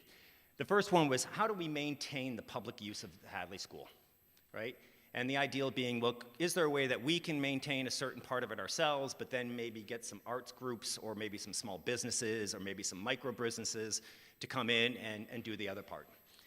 That way, we would still have some community use there, but we'd also have some other dynamic uses there. For each one of the analysis, they did a SWOT analysis. They went through analysis, and what you're seeing there is their analysis, what they went through, and what they gave to us, to you, to review for each option here. The select board similarly has had conversations about this to narrow this down. What I'm going to tell you is the biggest reason we passed on this one is really the lack of funding sources, right? The reality is this: the second the school closes and the second that we open it up to another use, we have significant ADA compliance issues, we have significant asbestos issues, and we have significant code compliance issues. Said differently, it is likely that we would have to renovate the entirety of that building for public use. The town would love to be a partner. We didn't feel the town was in a financial position to make that commitment with any credibility at this time, so this option was not on the top of the list. The second one is an option that's near and dear to me. As a matter of fact, today I'm excited because we closed a loan with Mass Housing to do, in my private life, 50 units of affordable condominium. And I talked with Kim Martin-Epstein a lot about our mutual businesses on affordable housing, and it means a lot to me. And Naomi and I and others worked closely on the Michon School and making the decision at the time what happens with the Michon School and ultimately doing an RFP and having that be senior housing, 39 one-bedroom units at the Michon. This does have a funding answer. There is a clear path. There's clear programs out there, tax credits other state subsidies, federal subsidies, that you actually could do this. And so I want to be clear about this. It can be done. In the select board conversations, though, we recognize the need for affordable housing. We recognize the town's commitment to affordable housing. We recognize the financial viability of doing this, meaning that the town wouldn't have to pay for the capital upgrades, that a nonprofit would through state grants and state tax credits do it. But really, we looked holistically at the downtown, and I think, and my colleagues can shake their head if I'm misrepresenting it in any way, really this was an anchor to Humphrey Street, and felt very strongly that we needed to look at the Hadley School as an extension of Humphrey Street, and really as a lifeline for Humphrey Street, and to create activation, to create disposable income, to create opportunity. And so for that reason, not happily, we began to be very interested and curious about the hotel. Now, none of us know anything about hotels. I stay in them. That's it. But we know nothing else about hotels. So what we did is we went ahead and we got permission with the town administrator to hire Pinnacle Advisors out of Boston, who's the premier hotel consultant in the greater New England area, to come up here, to visit Hadley, to do analysis, to tell us what the market possibly could be for a hotel up here. Because this option, unlike the others, we really didn't have a sense for ourselves. We needed outside help to come to us and tell us what is the opportunity. So they came back and did the marketability study. That is also on the town webpage as well for you to see. And the study came back and said, there's a good opportunity here for a 40, 50 door key, is what they call it in the hotel industry, hotel, a boutique hotel that would have food and beverage, but a boutique hotel, not a Holiday Inn, not a Marriott Bonvoy. It's going to be a boutique hotel, maybe all of the Salem Hotel in Salem, the Lark, right? Or if you think of the Liberty Hotel in downtown Boston, which is the old Salem, Suffolk County Jail, that type of boutique hotel. We took it another step, though, and we actually asked Group One. Group One is an architecture firm that has probably designed 80% of the hotels that have gone up in Boston in the last decade. And the principal, Harry Wheeler from Group One, upon a promise of a popover from Hawthorne, came up graciously and spent time with us touring the building to see what the physical attributes of this building. Can this building be converted? Is there the potential to do this? And he ultimately came back to us and said, yes. There are opportunities to do things. There is space to meet the program that Pinnacle told us there could be potential for. So I'm being really careful when I talk about what Pinnacle said, and I'm using words like they said there's a good opportunity, there's potential, right? Because really the biggest weakness from our standpoint is we actually don't know what's going to happen if we go to the market on this. And I can't sit here today and tell you that we're going to be successful because the market is fickle. The market today can be totally different a week from now and much different again 6 months from now. So we don't know what it's going to be. What we do know is that we have assembled the right team in Pinnacle Partners in Group One. I believe the board's intention is to retain a consultant, likely Pinnacle Partners, to actually run the RFP process for us so that we will be actively out in the market. We won't be sitting waiting for people to respond to us. We will be out in the market with one of the best, soliciting the right types of investors, sponsors who have a history, success track record of doing these in different communities. So what does this mean going forward for process? Because we have a lot of process still to go, because I'm sitting here telling you tonight the select board would like permission to move forward with this. And I'm going to talk about a couple of things that we need from you to move forward with it. But we don't know what the success is going to be or not. So tonight, in addition to the permission to go out and do an RFP, we're also asking you about the zoning. And what the zoning does in passing the zoning is it sends a clear message to the investors, to the sponsors who will be asked to invest $20, $25 million in this venture. It gives a clear message to them that the town of Swampscott has said, we welcome you here. What a hotel investor is not going to want to do, or a sponsor, someone that's going to invest that type of money, is want to come into a community, propose a boutique hotel in a community that they don't know if they're welcome.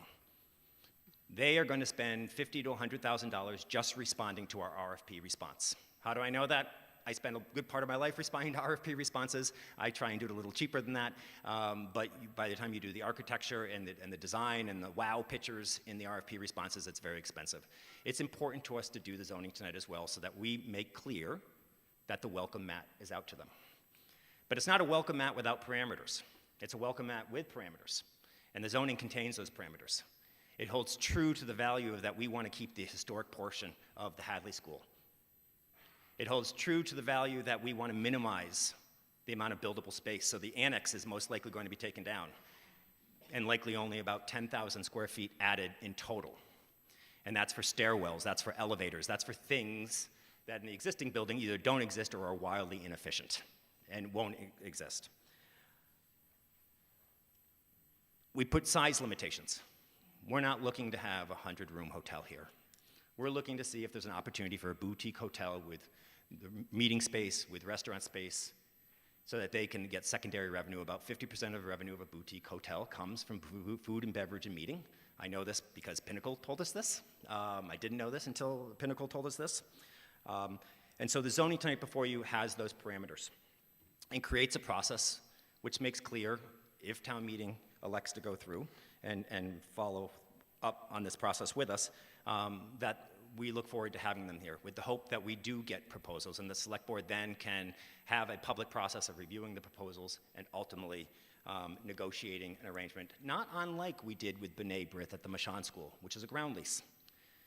When we went through the RFP process for the Mashon School for B'nai B'rith, once we got the RFP responses, we interviewed the different respondents, we weighed the pros and cons, we picked B'nai B'rith in part because B'nai B'rith for senior housing actually had a much better track record with senior housing. They provided more services than the other respondents did relative to senior housing.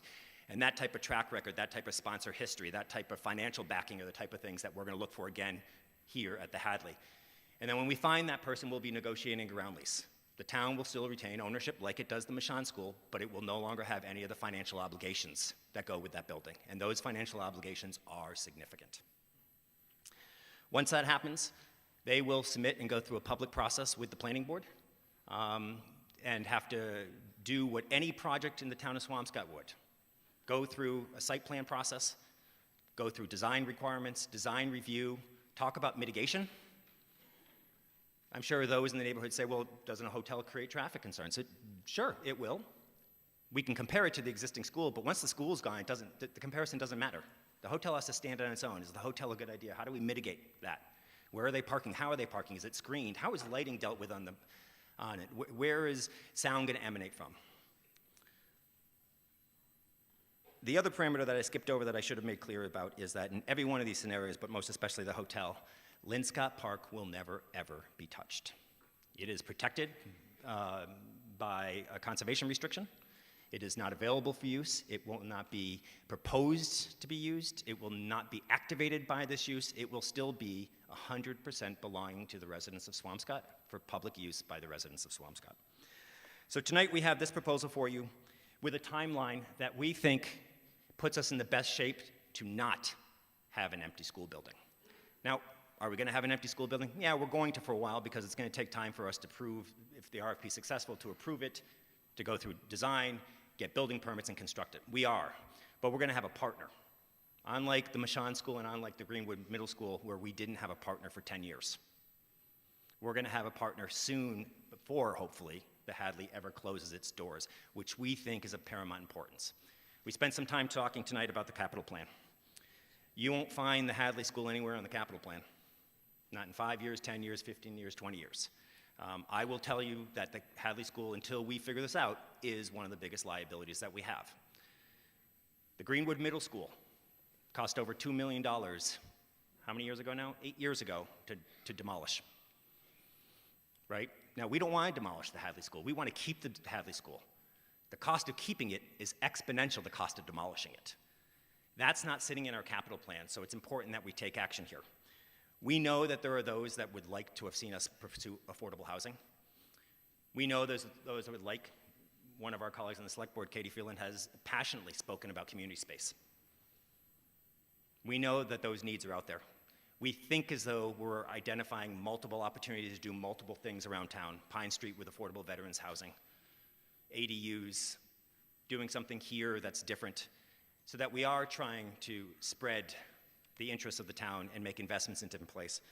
But given the opportunity to bolster Humphrey Street, to bring disposable income to Humphrey Street to help the restaurants, which ironically have been so helped by COVID.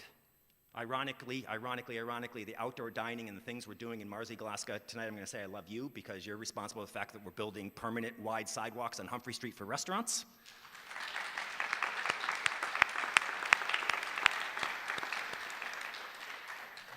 These businesses need this help.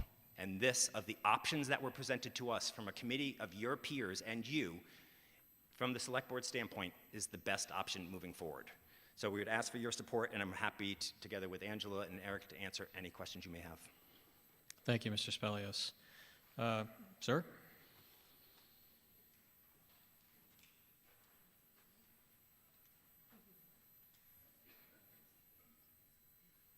Robert Shire. I'm in Precinct 4, a town meeting member. I question whether a hotel would provide more support for local businesses than affordable housing. It seems like the best support for local businesses is folks living close to those businesses full-time. A hotel will be busy sometimes, it will be less busy sometimes. In addition, it's always been my understanding that if a developer sees commercial potential for a property, they will go to their own expense to develop a proposal and then come to a town asking for the necessary changes to the zoning. You may know better. It feels, though, like the select board has already decided what they want, and that we're being presented here with a fait accompli. I feel like this should really be up to the voters, which of course it is here, but I question if this is the best use of this property. I feel like for the values of the town, I feel like affordable housing is a higher priority that would do at least as much to support the local businesses. So I respectfully recommend a no vote on the motion. Thank you, Mr. Martin. Shire. Ms. Martin-Epstein.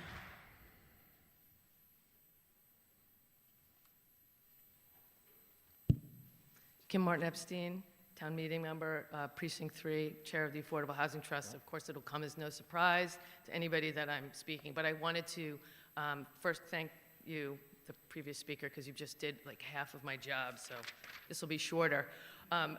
I wanted to let everybody know that the Affordable Housing Trust actually voted specifically for me to stand here and speak on behalf of the trust and strenuously recommend a no vote on both of these articles.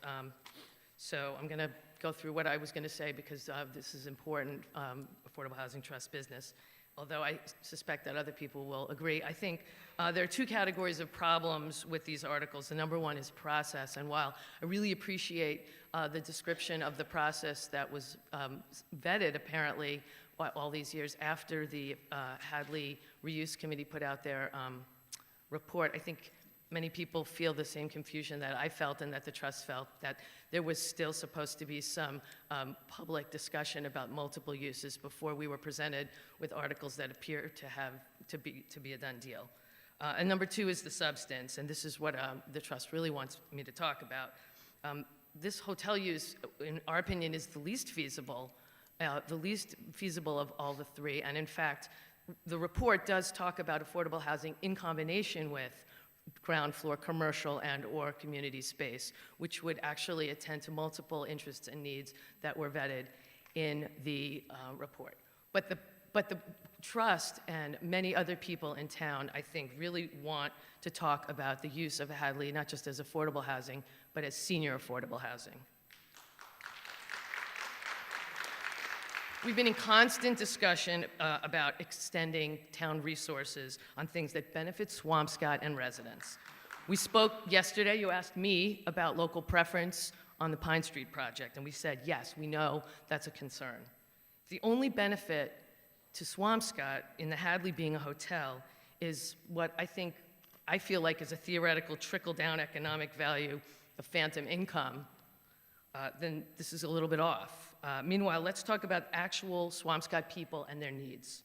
Swampscott senior residents and other housing advocates have been asking for more attention to senior affordable housing, and in particular, as the next use of the Hadley School. In addition, many Swampscott residents have parents who would like to live in Swampscott but can't afford to in their retirement. In addition to staggering wait lists with the Swampscott Housing Authority and at Michon due to high demand and very little turnover, we have some very specific local information regarding need, and I thank the Council on Aging for giving me some information.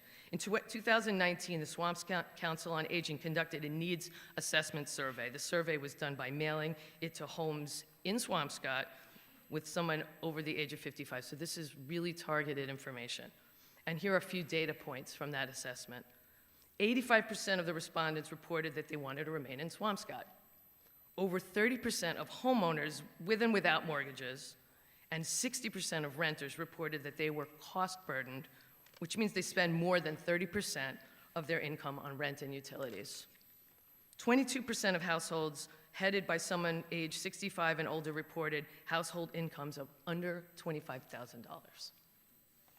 17% of respondents expressed that they didn't have adequate resources to meet financial needs, including home maintenance, personal health care, and other important basic expenses.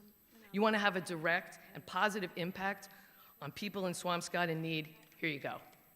In a previous town meeting, we voted that this parcel could specifically not be market rate housing. Why? Because at the time we inferred that high-priced condos or the like on that site would not be in the best interest of the town. This body discussed right then that the better result would be for housing that would be affordable and designed for seniors. We spoke of commercial facilities and community space. I don't think we implemented a permanent deed restriction on that property so that it would be zoned for a hotel. At least market rate housing is housing and it tends to an actual need. Now, even though we know we have a housing shortage in almost all income categories, there's a proposal to go down the hotel path. And who will this benefit? Not Swampscott families.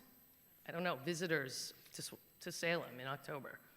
Hadley Reuse Committee spent a year fleshing out several potential combinations of housing, community, and commercial space.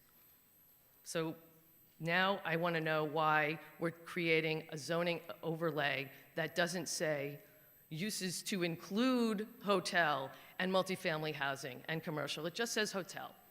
That doesn't sound like an RFP that's generated to create open and interesting potential feasibility.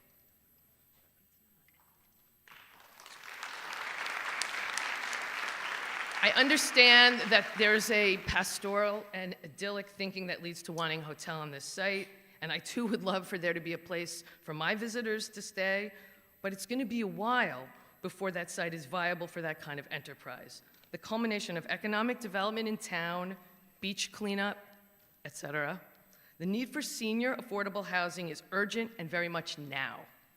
Not down the road after we burn up valuable time and effort evaluating an option that is likely infeasible. On behalf of the Affordable Housing Trust, our recommendation, and what we believe is the best way to get this property on the tax roll, attend to an identified housing need, and keep the property in full and constant use all year round, senior affordable housing in combination with some community and/or commercial ground floor use. Passing these articles sends the message that the conversation about other uses, about what Swampscott needs, is over. I think many town meeting members not only agree that a hotel is the least feasible option, but that we're now sending a message that we're not even exploring anything else. Let's not shut the door on generating a good selection of feasible and meaningful proposals for the site and being able to entice qualified developers to do something truly helpful for the town. Seniors need affordable housing now. Thank you. Thank you, Ms. Martin Epstein. I see Mr. Beaupre, Ms. Cassidy Driscoll, and then Mr. Perry. And I saw, I think that may be a bit out of order since we've only had two speakers so far. Mr. Beaupre. Yes, thank you, Mr. Moderator. Larry Beaupre, Town Meeting Member, Precinct 6, and also a member of the Hadley Reuse Committee. So I do have a bit of a personal stake in this, if you will.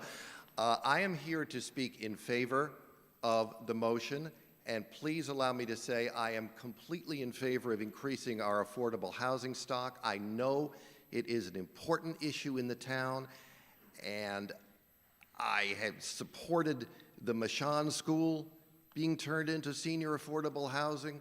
We voted last night on Pine Street for veterans. That was a great step forward. We're working on the General Glover redevelopment. That is another great step forward. But when you have properties that become available in the town, which don't happen all that often because we are a fully developed community, I think you have to look at the best and highest value use of each of the properties. And the Hadley School building sits at the very linchpin of our downtown area. And for years, since I have lived here, we've had Vinnon Square as the strip mall district, but the downtown area has been just sort of limping along. You have not had the commercial draws to get people down to the harbor, which is gorgeous, get people walking along Kings Beach. When the Hawthorne by the Sea is redeveloped, you're going to have another jewel down there. My view of the highest use of this property was to be a draw for people to come downtown. The hotel has the advantage of being paid for by a developer, and I understand what people are saying. Maybe it won't fly, because if there was a big need for a boutique hotel, maybe we would have one by now. But let's get the proposal out there, make Swampscott a friendly destination for people to consider it. It doesn't necessarily mean that's ultimately what we're going to do, but it keeps us in the game, and it's looking at a high value use of a very valuable piece of property in the heart of our town. So I urge a yes vote on this proposal. Thank you. Thank you, Mr. Beaupre. I got Ms. Cassidy Driscoll, then Mr. Perry.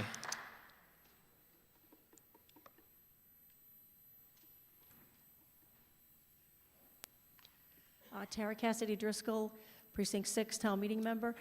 I just wanted to point out, really regardless of what we do with the schools, that we do have a playground there as well, and I'm just wondering if there's been given any thought to, is that playground going to be recreated somewhere for the local children?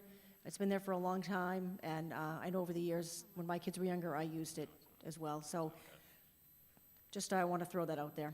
Thank you, Ms. Cassidy Driscoll. I did note on one of the drawings there was an indication of a playground. I don't know if that would be a subject of the RFP. Yeah, no, that's something the RFP would discuss with and put that into to make sure that that was part of the RFP process. Thank you. Mr. Perry, then Mr. Spritz, and Mr. Lorber. Thank you, Mr. Moderator. Jerry Perry, Precinct 1. I rise in support of the motion made by Mr. Spelios and Ms. Ippolito. I want to talk a couple of financial stuff, if I may, with your permission.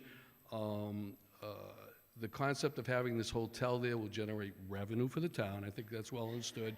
Not only would it generate taxation of it, as I understand it, but also meals and rooms occupancy tax if we're successful, if the select board goes forward with that. So from a financial perspective, I think it's a really wise decision. I have been talking, and we may talk in another article shortly here, about the cost benefit of housing. What it's interesting, I hear from, we have a housing crisis. We need affordable housing.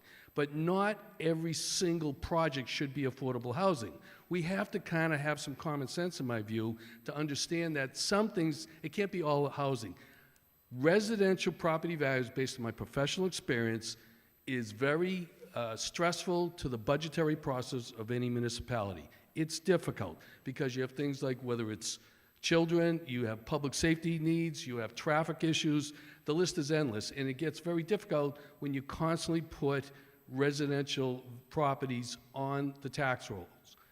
On top of that, we have a policy here, which I think has been discussed a little bit, this 2% plus new growth thing. If we continue that, while we simultaneously expand our residential, the economics and the finances just don't make sense. We're going to have to revisit that. I think that in fairness to the Finance Committee, they discussed that stuff, and I appreciate that. But the bottom line to it is this. It's going to be more stressful to continue doing housing and think you can raise your tax levy by 2% on an annualized basis. And then the final comment I make, I keep hearing this stuff about the Swampscott residents want to, move up, and that's true, I'm sure to some degree, but I'm right across the street from the Michon School, and I keep hearing that. I've gotten to know a lot of these people, very nice people, they're neighbors, they're part of our neighborhood and all that stuff, and I'm here to tell you that quite a few residents that have moved in there are not Swampscott residents. I'm okay with that. I mean, I have no real problem, but don't articulate, people try to articulate that Swampscott people want to move up when the reality is if we make this a housing, I'm guaranteeing you it's not going to be all Swampscott residents. I have no idea what the percentage is, but it's unfair to try to argue that Swampscott people are going to move in there when the reality is it's not going to be true. Bottom line, it makes financial sense to do this. I think it's a wonderful idea, and they may fail. The select board may fail in this, but I think we would be remiss as town meeting members. Give them a shot. Let's see if they can make it happen. Let's see if they can make it work. If not, maybe we'll visit housing. I don't know the answer to that, but I urge my colleagues here, I know I plan on voting for it, and I hope the rest of the town meeting will vote for it as well. Thank you. Thank you, Mr. Perry. Mr. Spritz, then Mr. Lorber, and then Mr. Norton. Wayne Spritz, Precinct 3, town meeting member. I stand in support of Mr. Perry's previous comments with the addition of a more structural question. I saw in the presentation there was a 6% hotel tax, seeing as though we have no hotels, haven't had a hotel since Captain Jack's was leveled. Is that something that's already embedded within the bylaws in terms of taxation and including the restaurant food tax? Thank you, Mr. Spritz. Yeah, so I'm gonna take a stab at this, and then you can correct me if I say anything wrong. So we've actually, as a town, already approved the local option on hotel tax. So the hotel tax is a 6% state tax. It is actually the only use which the community gets to get a direct tax based on revenue, with the exception of the 0.75% we get from meals. Here we get 6% of the gross for that. I appreciate Mr. Perry's support and his comments about revenue. I do want to stress that I didn't lead purposely with revenue. I led with what we believe for community building is really important. Revenue is there. Revenue is an opportunity. I also want to be realistic about the fact that these deals are hard to do, and we may have to partner with the deals a little bit to deal with real estate taxes or things of that nature. But the hotel tax alone, based on revenue projection, is in excess of $200,000 a year for hotel tax. That is something that the town receives. The state also gets its own tax, so that's a funny thing. When the state gives us tax, you guarantee that they already got theirs. So they will also get tax as well as a result of this. Thank you. Thank you. I have one additional comment, if that's okay, Mr. Moderator. Mr. Spritz, yes. So I just, in terms of my comment towards, the importance of having a hotel in that, from a historic standpoint, Swampscott was known for its hotels. We haven't had a hotel in the longest time. It's always, every time I talk with folks around town, it's always, I got to send my loved ones to a different town. It would be really nice to have that here. I would also, I lost my train of thought for a second. I would also stand, I'll just leave it at that. Thank you. Thank you, Mr. Spritz. Mr. Lorber. Mr. Moderator, just wanted to Yes, Mr. Schneider. supplement. Please, Mr. Mr. Schneider. Comments, not to add anything, what he said about the meals tax is correct, and what we discussed as a finance committee is that at this point, this project, these articles are only allowing the use. It's not prescribing a use. It has no financial impact on the town at this time, and it is our understanding that if a project were to come forward and we were considering an RFP, that we would be consulted again on the status. Is that right? If no, then that is wrong. Come with me. No, that actually is not correct. Tonight before you is asking to give for town meeting to give us the authority to go out and do an RFP. There will be a public process in reviewing the RFP process and doing the interviews, so that there will be more public process, but we will, under this article, not have to come back to town meeting for the approval of the RFP. And I just want to stress why that is.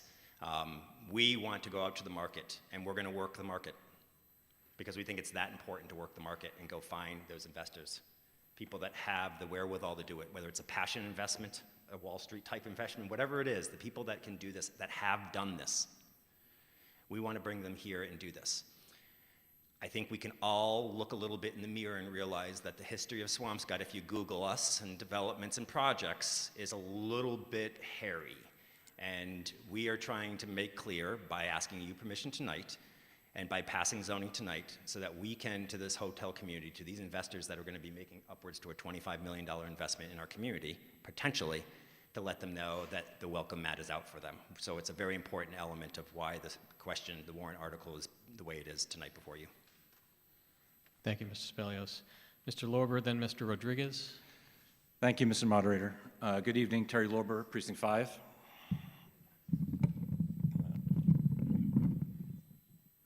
There have been a lot of opinions expressed this evening about this article. First of all, I'd like to share my same feelings as Mr. Spelios about the conversation yesterday about the planning position. And one of the great takeaways from last night was the hard work our town employees do putting together a budget and the negotiations to make that budget work. Thank you also to our elected officials who are volunteers and all of you who volunteer on our town committees. As far as opinions go, we've heard a lot of opinions. The plan, the review of those three options, those are all opinions. There are no numbers there. Tonight was the first time I heard that it would be $20 to $25 million for a developer to create a hotel at this site.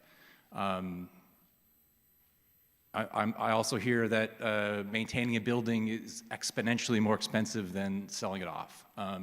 Yeah, I guess so at some gigantic time scale, but if we're true at the human time scale, then like the $400,000 we just approved for this auditorium would be more likely $40 million. So again, lots of opinions. I do have a question. Has the school committee voted Hadley to be in surplus at this time? I don't believe that has happened yet. They have not. This is on the presumption and that they will. And is the schedule for opening of the new school still planned for September of 2023? It is. As a member of the school building committee, I Not can say 23. yes. Huh? Sorry, 24. Okay, so Thank we you. have lots of opinions and not great numbers. I'm glad we are not happily coming to this position of considering a hotel. I am happy that we are thinking about being expedient. I moved to town in 2007. Excuse me, I became a taxpayer in 2007. And I think that was the year that the Masham was closed and maybe Greenwood was already shuttered at that point. And it's a shame, really, that we lost that public property, Greenwood, to market rate housing. The Masham was salvaged, I'd say, for affordable housing for our seniors in cooperation with a nonprofit corporation. I'd like to see something better than what is being offered now for the Hadley site. I continue to be of the opinion that it is best for public school students, but we've already passed that point. What is it that our businesses need? Do they need more parking? Yeah, probably.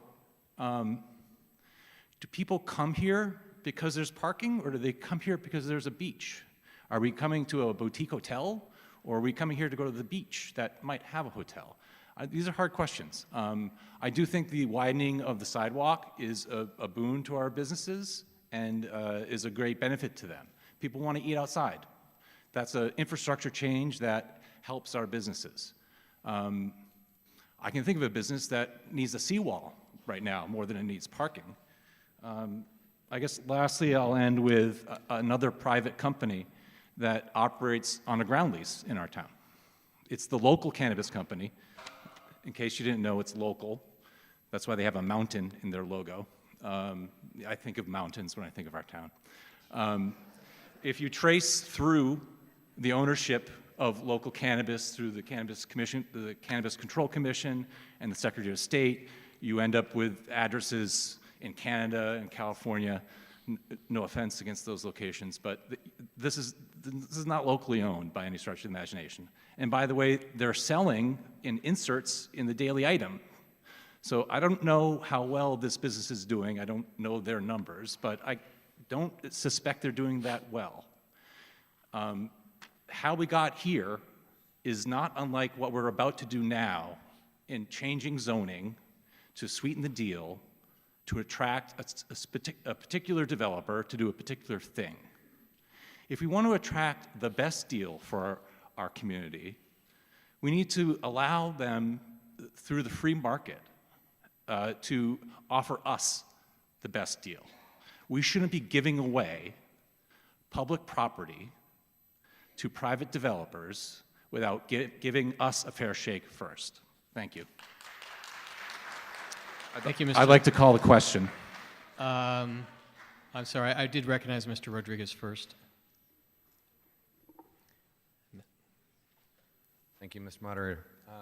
Adrian Rodriguez, Town Meeting Member, Precinct 5, member of the Finance Committee, member of the Hadley Reuse Committee. But I'm actually speaking as a small business owner on Humphrey Street.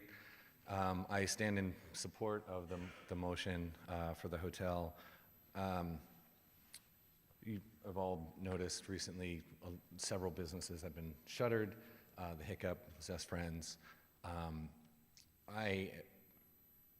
My wife and I have been very, very honored to, in the arts, be supported by the community.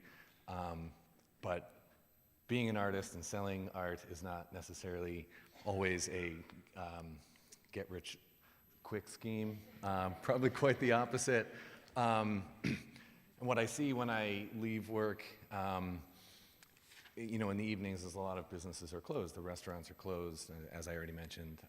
My friends, Just Friends, and and the Hiccup, recently had to shutter. I think opening the opportunities for that corridor are important. Bringing people in, tourists, that will go to the antique store, that will, selfishly maybe buy some art, is a good thing. And, go to the beaches, yes. I don't necessarily feel equating the cannabis company that, to a hotel is equivalent. I don't see that. So anyway, thank you. I appreciate it. Thank you, Mr. Rodriguez.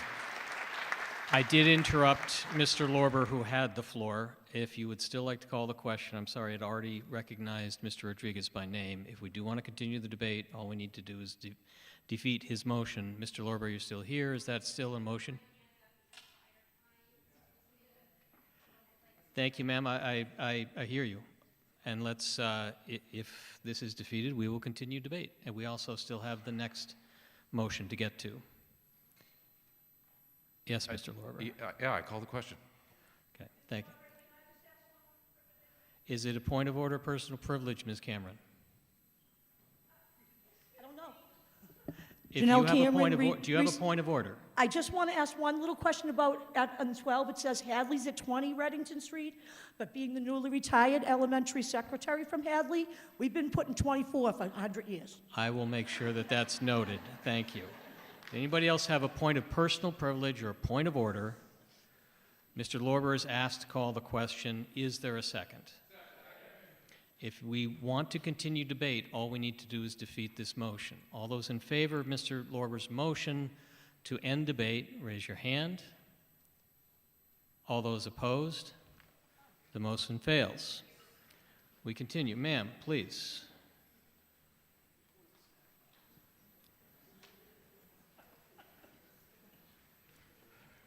Sorry to get testy. Thank you for hearing me.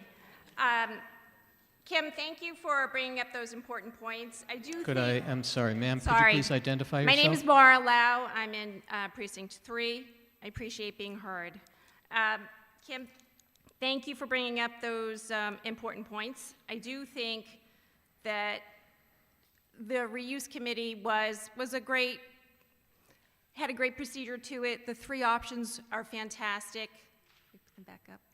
And I do think that if we are voting tonight on just the hotel, there's some things in the language that I'd like to address and add. I do want us to recognize the location of Hadley. I know on the May 9th meeting, Peter used the word anchor property, and I couldn't be more agreeable with that language. It is the anchor to the town. It is an anchor to the walking area of the town. It's a school, and a school just represents community. It's where a lot of our kids started their life in Swampscott.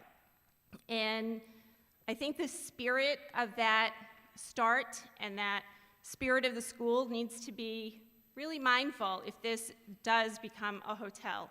I would, like Ms. Phelan, love to see it used as a community space. I think we are woefully lacking in community space where even we could have other meetings in town operate. And I think those are important things to consider. With the spirit of the fact that it sits right next to Linscott Park. So with that in mind, well, let me go to Article 12 first. I do think that I would like to see the need for us to come back to town meeting to make a decision. This is stirring a fair bit of interest, thankfully. So I think just leaving it in the hands of the select board to make all of the decisions moving forward would be amiss. And I do think that more eyes should be on the project, and I think that more opinions need to be heard. So I do think that I understand affordable housing specifically for seniors would be a great benefit. But if we do move forward in a hotel capacity, could we look at denying 12 so that we have to come back to town meeting? And then on the Appendix F, could we look, Angela, on purpose and add?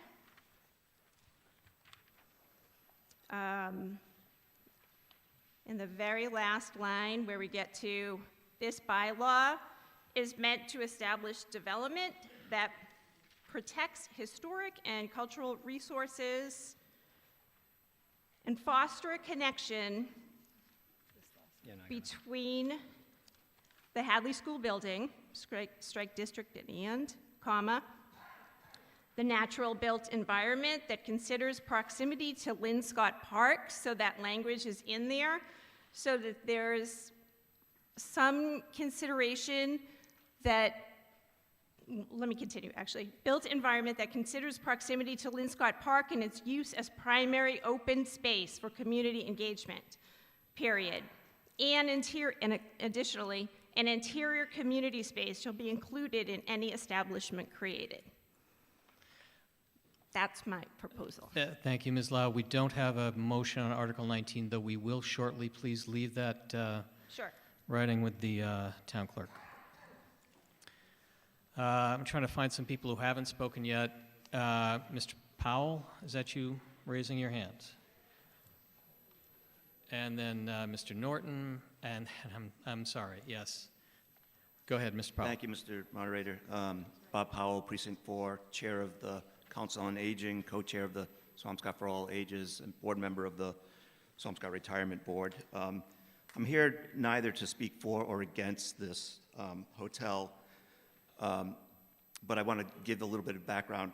I had served on the Master Plan Committee where it was identified that we did want Swampscott to become a destination for tourists and that a hotel would be a nice thing to have as part of that master plan. Fast forward to the Swampscott for All Ages needs assessment where we identified a tremendous need for affordable housing. Many people want to age in place, age in community. Many people are leaving because of the high cost of their housing. Most of our housing is not age-friendly stock. And so that need for affordable housing still persists. The ADUs, I think, go a good way towards solving that problem, but not the only thing. The Hadley Reuse Committee, as everyone knows, proposed 3 uses for that property. And in the survey in that document, it ranks hotel as fairly low as a community desire. And I think that should be noted, that the Hadley Reuse Committee did not necessarily say that the hotel was ranked high. And my hope here is that all three uses would be given a fair shot at having them be proposed and having developers or whomever come forth and say that the viable option could be any one of these three. But for us to sort of unilaterally decide that this is the only viable option, to me seems like it rules out unnecessarily the two uses that were proposed by the Reuse Committee.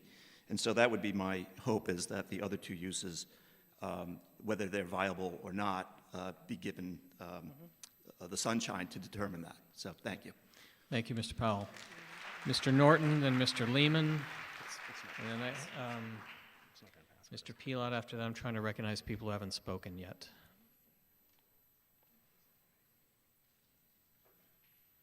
Ken Norton, Precinct 3. This actually relates to what Mar-a-Lago is proposing. I have an amendment to Article 12. Insert the language after the last paragraph ending with thereto. The new language is as follows: including a stage facing Lynn Scott Park. This stage will be used by the town only to show movies and/or bands only during the summer months. This shall be from June through August. And I have my name in Precinct 3. Okay, thank you, Mr. Norton. If you please share that with the town clerk. I'm just going to confer with town council for a moment as to the legality of this amendment.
Thank you for your patience during that review with council.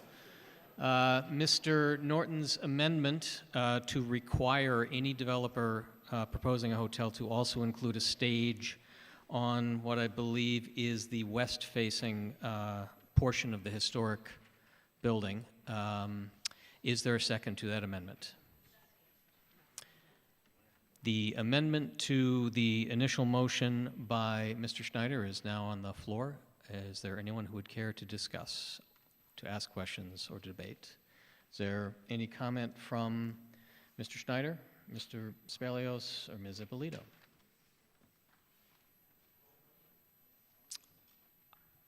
Seeing no further debate, Mr. Spritz.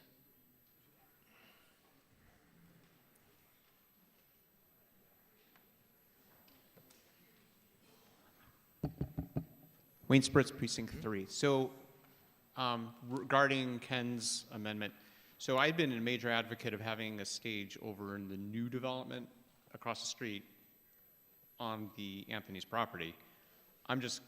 Maybe Ken, if you want to speak to this, I'm confused why this is a large issue if one of the major, of all three of the proposed entities over across the street were going to have a stage.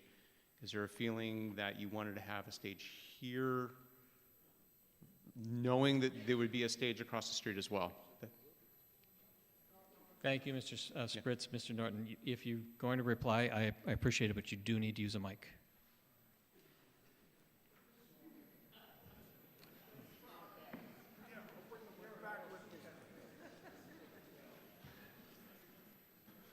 Ken Norton, Precinct 3. No, I did not know about the stage being built across the street.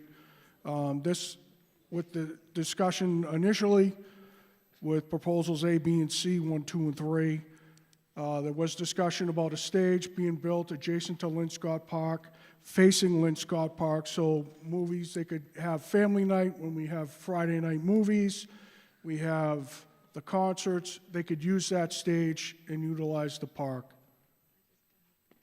Thank you, Mr. Norton. Further discussion of Mr. Norton's proposed amendment? Seeing none. I'm sorry. Ma'am. Sorry, that is just a dark corner back there. I apologize. It's Ms. Levine. Miss. Bonnie Levine, Precinct 6, Town Meeting Member. Okay. I think all the issues are now getting confused. I am getting an impression that a decision has been made on the Hawthorne by the Sea property that has not been made yet. A decision has been made on the use of the Hadley School property, which, by the way, is in a great neighborhood. And no discussions are being made about the long view for the town and the residents of the use of that property to our best interest, not the interest of people from New York or Vermont or Lynn or anywhere else. And I think we're in the make up for all the other bad stuff mode right now. And I think we need to step back, and I think this is something that needs to be taken to the town. And if these articles that we're now voting on become the rule of law for the town and the select board to make decisions and take things out of our hands, I'm not happy. And that's all I have to say. Thank you, Ms. Levine. Mr. Jerma, and I think that might be Mr. Jantis, speaking to Mr. Norton's amendment. So I just have a quick question on Mr. Norton's amendment.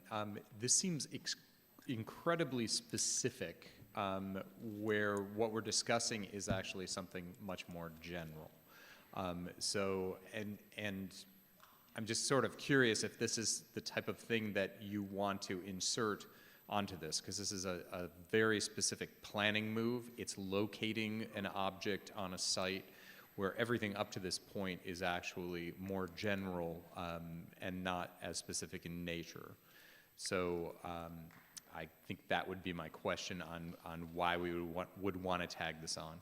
And then the only other piece of this is there a way on this to, instead of be addressing the RFP only being for a hotel, just keeping an RFP open to explore what comes in? I do think that is a sound movement instead of getting so specific. Thank you, Mr. Germa.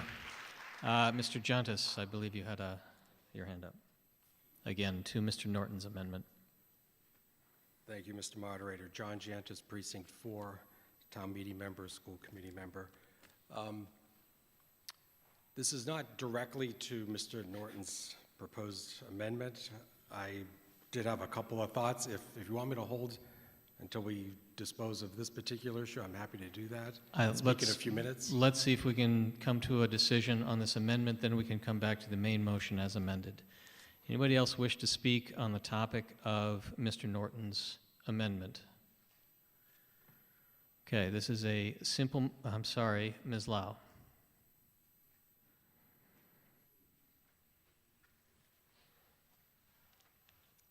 Mara Lau, Precinct 3. So, kind of speaking directly to Ken, I do think it is too specific for the intentions in the language.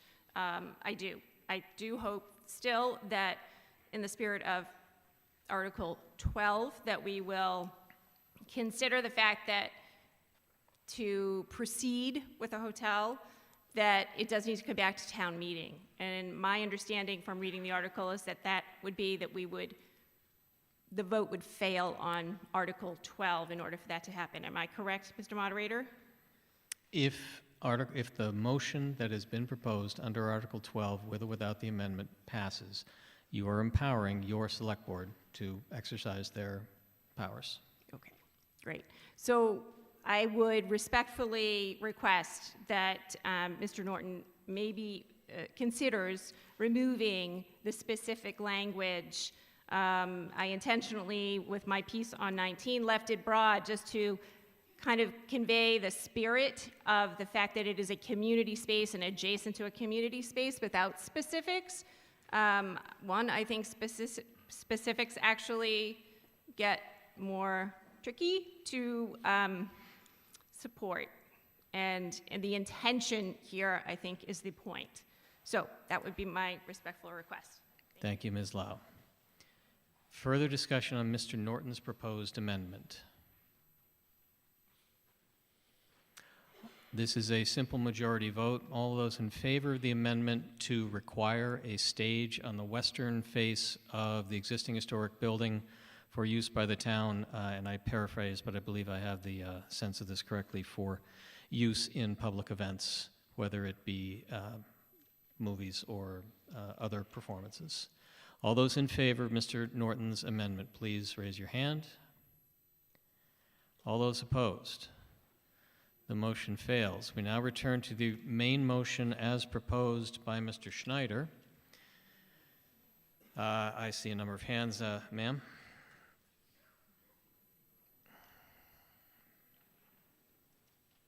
Jen Honig, Precinct 3.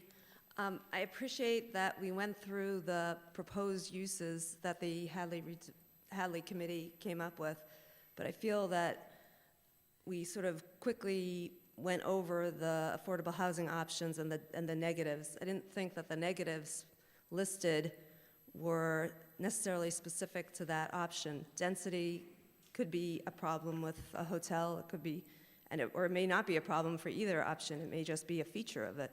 I agreed with the very first speaker that having people living in that building could provide support for businesses on Humphrey Street. I think it goes to a broader question about what the role of the select board was in looking at the plan. Was it to pick one option and move forward and bring a proposal? That's a possibility, but I think another option could have been to take two options, which both had upsides and maybe some downsides, and bring them to us to consider. In my mind, we've taken a lot of public properties over time and given them away to developers. And then in recent years, we've come to realize we've did that, and we've had some regrets about it. And I guess when I walk by Michon's school, I feel really proud that I made a decision to make that into affordable housing for elders.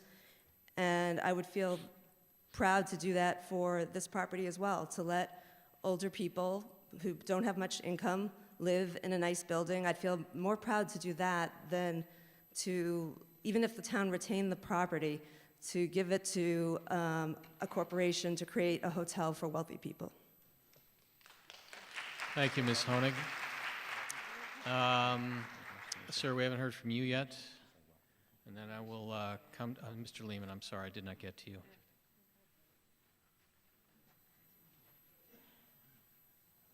Mike Bryson, Precinct 4.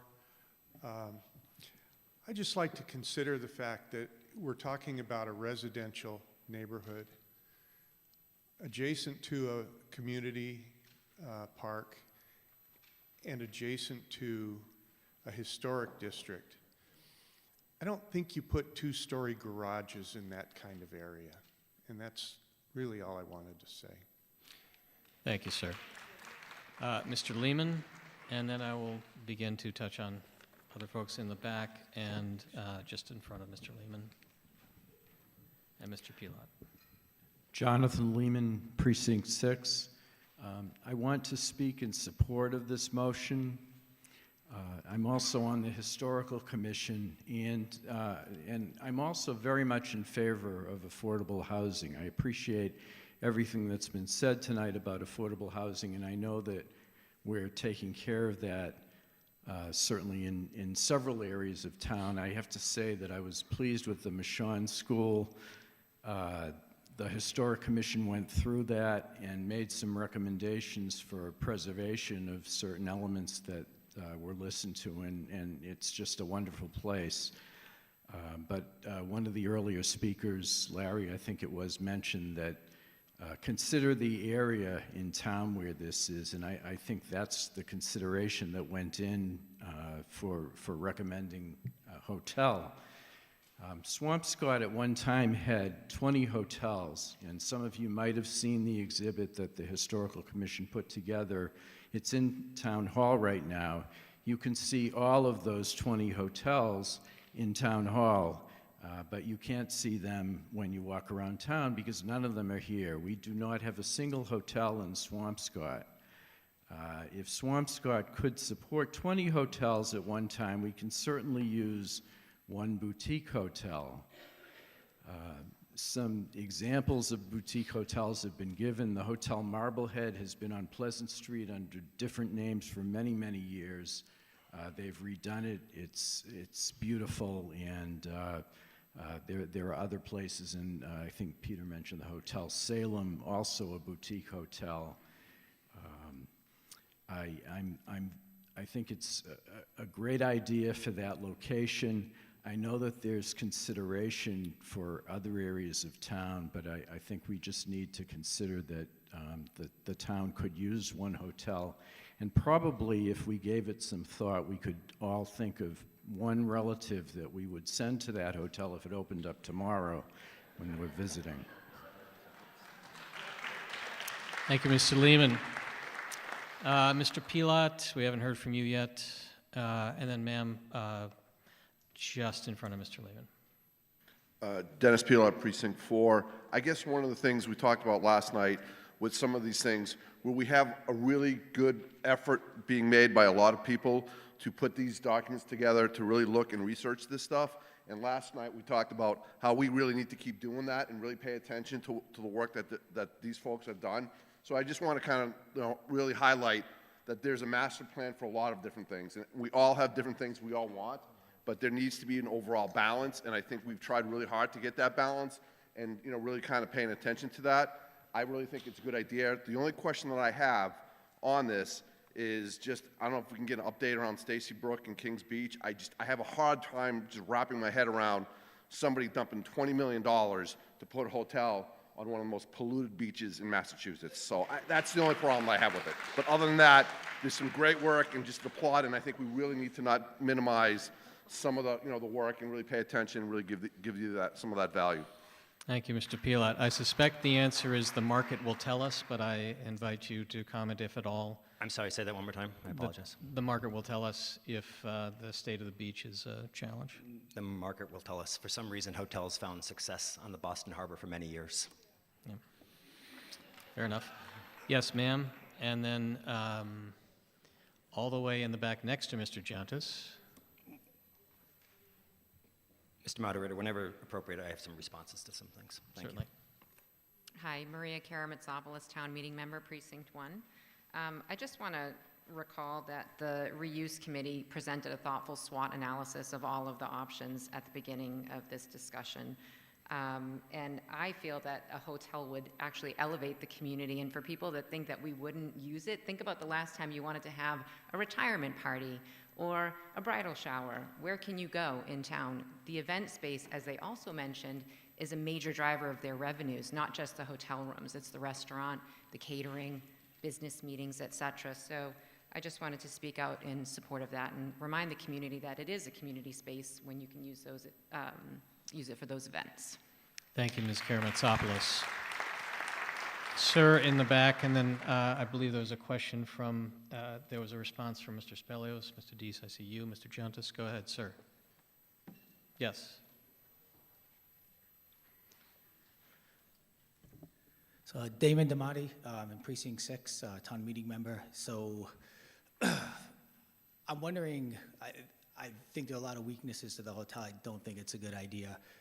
One of the prior speakers brought up how the beach, well, first of all, the beach goes away at high tide, and it's pretty dirty right now. The other thing is, I can't imagine myself staying in a hotel for 4 months out of the year. You can probably guess which months those are, December through March. It's winter.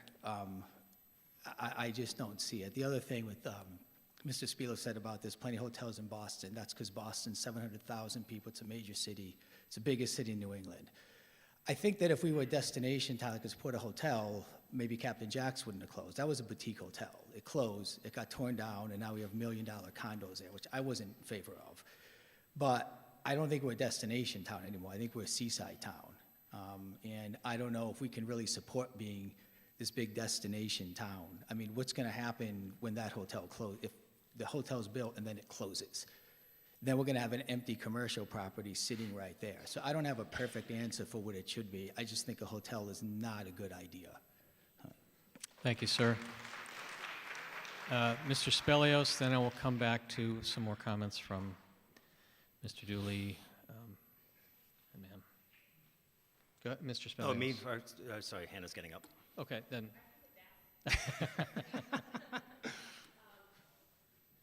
Hi, I'm Hannah Sharpless. I am in Precinct 3 now. They shuffle me around.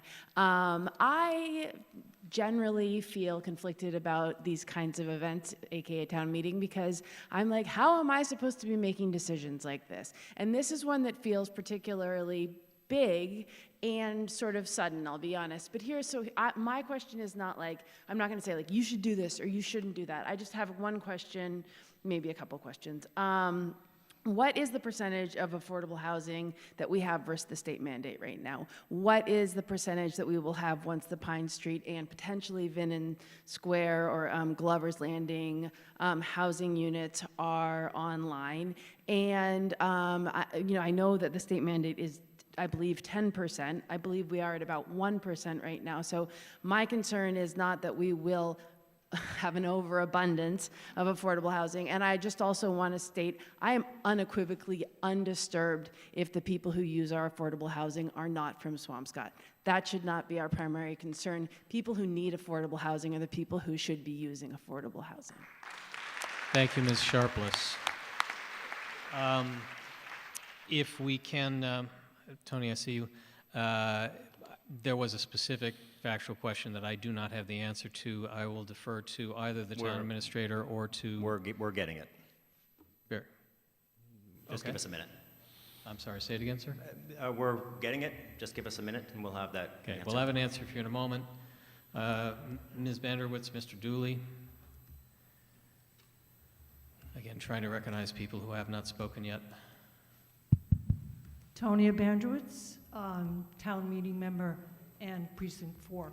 I just had a question on clarification, because I know you said it would be a ground lease, so we would retain the property.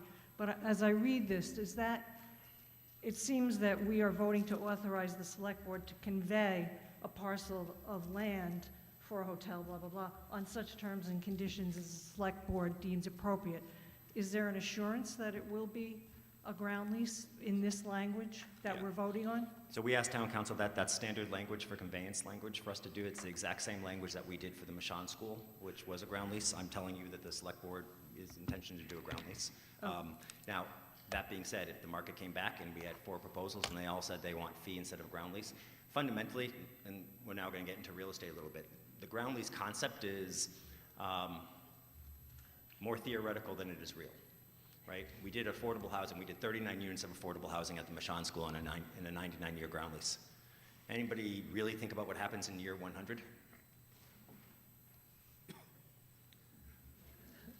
When I'm around, yeah. No, I'm being quite serious about this. It's communities do this, but the reality is the ground lease gets extended, and it gets extended, and it gets extended, because you're never going to displace anyone. You're never going to take someone, and so it continually gets extended. So in truth, we may own the fee, but when in a ground lease, you don't have control, right? You have a lease that dictates, in this case, a land development agreement that really creates all the rules, but in reality, besides those rules, which will be perpetual, we really have no other rights. So the potential is that the select board could sell the property, including... Well, consistent with the article for the uses prescribed here, yes. But, again, I'm telling you, this is the exact same language that Michon was. Approved by this town meeting, and we chose to do the ground lease. And the second just quick question is there a cutoff point when you realize the hotel isn't going to be feasible? Yeah, no, great question. I'm going to remind myself what I put on the slide here, but I think so what we said here is that we would have staff spend, with the consultants spend June and July putting together an RFP for issuance, spend August for putting the RFP out there and giving tours, and giving till the end of October for responses. So by the end of October, we will have a deadline by which we will understand what the response to this will be. And a decision would be made thereafter November, for Plan December, B? yeah, November, December area, in terms of the time period on the RFP responses. And would there be like a Plan B ready to go? Because one of the other concerns I heard was you don't want to keep the building empty for a period of time. Yeah, so that's a really great question, and I was going to respond a little bit to that in a minute, but let me answer that now. The answer is sure, there's going to be a Plan B. I can't tell you what that Plan B is. Select board voted, or took the consensus of the board 4-1. The 5th member can say they feel differently tonight, but 4-1, not just for the hotel, but that we actually didn't believe, given its location and the indirect benefits of it, or indirect non-benefits of it, that Hadley should be used as senior affordable housing. So I'm just being candid about the fact that we didn't even put senior housing as the number 2. If there's a Plan B, we'll probably reopen completely to be creative here, because we are deeply concerned about Humphrey Street. Someone a few minutes ago asked about the Hawthorne, and I think she made some great comments about the Hawthorne. We are absolutely thinking about the connectivity of these two things. We're absolutely thinking about the connectivity of these two things, and it matters what happens here. Revenue is not driving our decision directly from this property. None of the options throw enough revenue that should be the dictator of this. None of them do. The affordable housing doesn't throw off enough revenue. The hotel doesn't throw off enough revenue. It's really about supporting and anchoring our primary downtown and those businesses there. We have few tools left to help those businesses. There is not enough sidewalk for us to extend. There's not enough liquor licenses for us to give. We went to the legislature years ago asking for more liquor licenses. Guess what? We have every single one of those liquor licenses still. Wouldn't it have been great if we didn't? But we have them, and there's a reason we have them. And there's a reason that Adrian Rodriguez gets up and talks about Miramar and things of that nature. We see that. We don't see the other opportunity on Humphrey Street to help Humphrey Street, because the reality is it's not going to be significantly different 20 years from now. So rest assured, we're thinking about the Hawthorne too, because if the Hadley isn't that opportunity to support the downtown, As much as I stood up and told town meeting I'm 100% open space on the Hawthorne property, because I believe that to my core, but I also have to recognize that we don't have the luxury of just supporting one thing. We got to support them all. And I'm just being candid about my own views, is that I'm now going to say, well, wait a minute, if it's all 100% open space, how are we then helping the businesses and downtown? Because it matters. And it's not, look, I love Adrian's business, but it's not, I'm not so much worried about Adrian doing fine for himself. I hope you hit it out of the park. Don't get me wrong, but I'm selfish about the fact that I love walking downtown. I love the fact that COVID brought restaurants out into the street. I love the fact that we have people like Adrian and Hiccup. Of course, Hiccup's not here anymore, but I love that. Because what we're getting is mortgage brokers, nail salons, dog salons. I mean, we are the best coiffed, best looking, sharpest looking dogs on the North Shore. And we've just got to think about that. And look, we don't have the answer, so I really appreciate your question, because we do have to think about Plan B. But I also want to be candid about the fact that we did start talking about that. And I just want to let those that are thinking about senior affordable housing, we just do not see this as the location, which is why we're supporting Pine Street, which is why we're making the single biggest investment in affordable housing. You're not going to find another community putting $1.7 million into land to do affordable housing. You're not going to find it. Find it, call us up, let us know. Right? And so I just don't know what the answer is, but yes, it's our responsibility. And I want to spend a second talking about our responsibility, because people asked about the role of the select board. So technically, Article 9 of the special town meeting in 2020 actually did have this committee reporting back to the select board. That's the article that we all approve, reports back to the select board. But the committee did a whole bunch of public hearings. The committee did a whole bunch of public meetings. The committee actually showed up to town meeting and gave you a presentation about the options. There's been a lot of process, and I understand that sometimes when we're not in support of something, we make a process argument, right? The process has failed. It always can be better. I am the most impatient person in the world, so it always can be better. But here is one where, and frankly, I think all the articles tonight, because of these plans that were on the screen, this is literally a roadmap that we've been following. This is not novel. It's sad that we haven't talked about it that much, because for years in this town, we didn't talk about anything. Well, let's do planning, and we did it, but then the master plan just sat. Well, we're bringing the master plan to life. We're bringing the housing production plan to life. We're doing these things. It is the role of the select board to bring these really tough decisions to you all. You, though, have the control. You can say yes, you can say no. If you say no, I'm be honest with you, it's less stress for me, because I'm going to be the one working really hard with my colleagues on the hotel RFP, because I'm not going to want to come back and tell you it didn't work. I'm going to want to show you it did work. But it is our role, and it is actually our role to be the ones executing these decisions, and which is why you elect us. It's why you elect the planning board, because it's their role to make judgment calls about developments. If you don't like it, kick them out. If you don't like what we're doing, kick us out. But I think as though we have, with this administration and several of us on the board, a track record now. We showed you what we did with the other schools. Are they perfect? No, they're not perfect. It would have been great if Michon could have been a park. Condominiums at Greenwood, it's not awesome, but it's not bad. We haven't gotten a phone call in 6 years about traffic on Greenwood, by the way. It's not perfect. We are faced with a whole bunch of imperfect decisions. Last night, our new state rep, who I hope you guys noticed, she stayed the entire night, which is crazy that she did that. Our state rep used the word audacious. And that word struck me, and I hope it struck you. That you can be audacious without being reckless. You can be audacious without being irresponsible. We are setting something that will be in place for a very long time. I find it funny for a long time, people, especially me, since I do development, whether it's affordable development or market rate development, people always said, oh, you're changing the character of our town. This is the first time you can't say that to me. I'm actually asking to go back to our character of the town.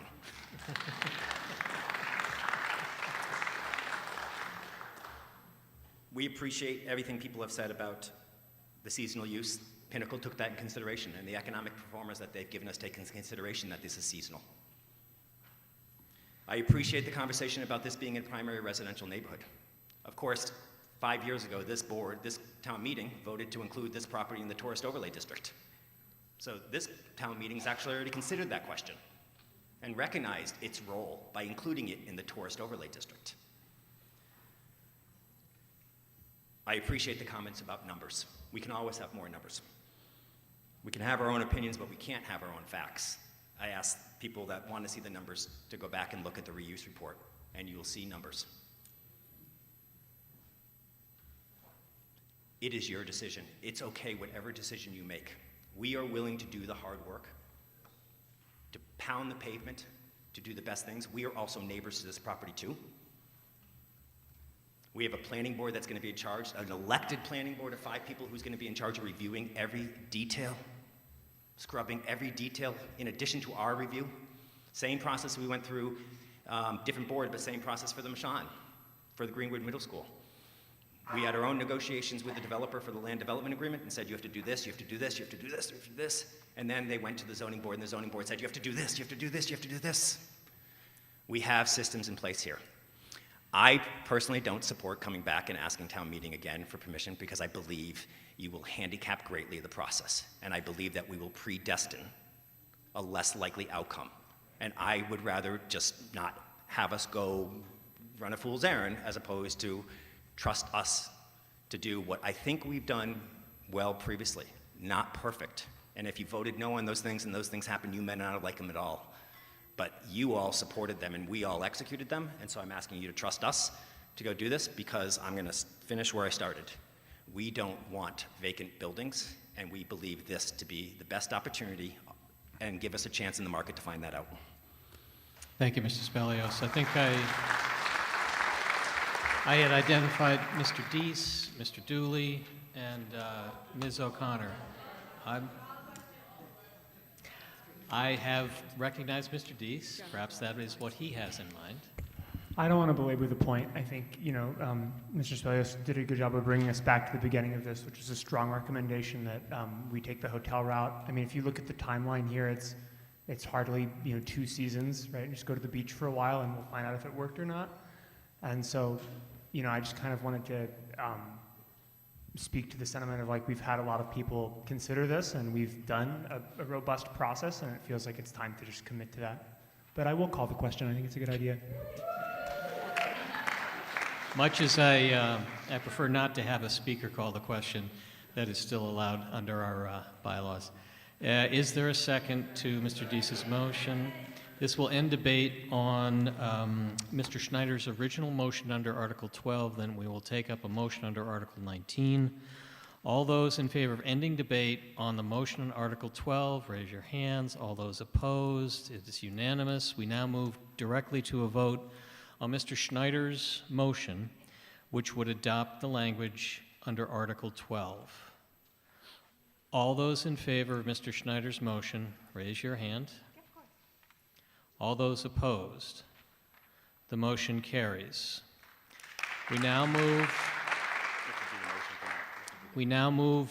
to Article 19.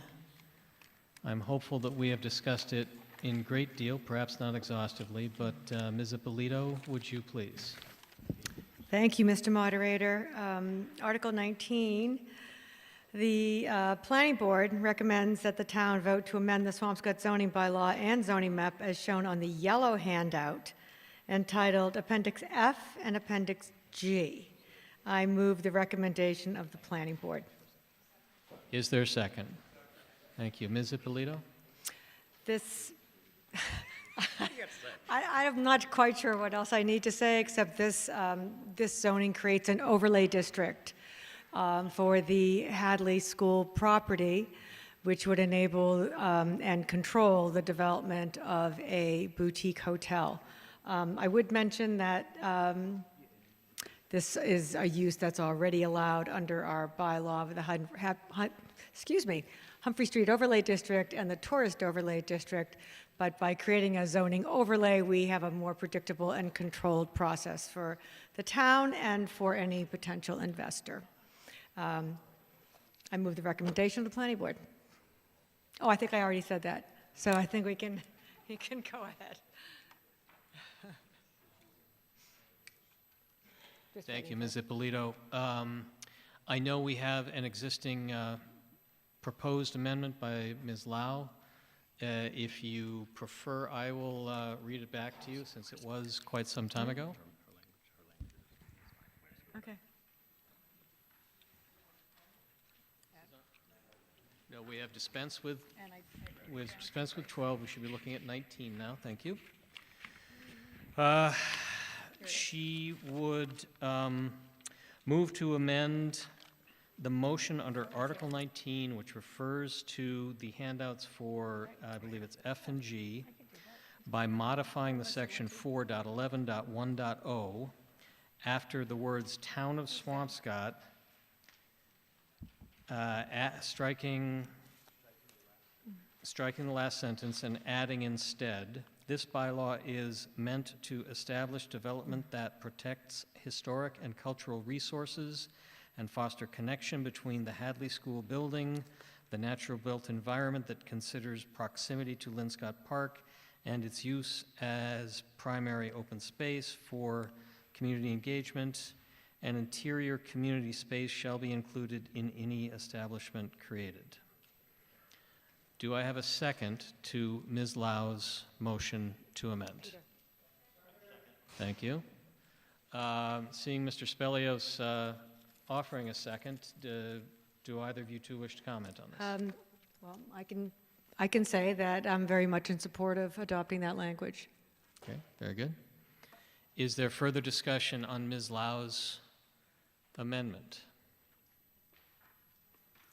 Seeing none, all those in favor of Ms. Lau's amendment to extend the language to incorporate recognition of the historical nature and the cultural qualities as well as require a community space? All those opposed? It is unanimous.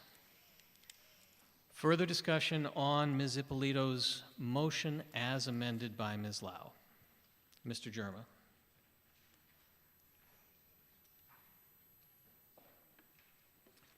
Chair Germa, Precinct 3, member of the Local Historic District Commission. I have a question on the reuse and preservation of existing building, 41160 on the yellow sheet. One of the things that I find it interesting is that we talk about preserving the existing Hadley School building. Alterations shall be permitted as a right, so as long as those alterations comply with applicable dimensional regulations and fully executed land development agreement.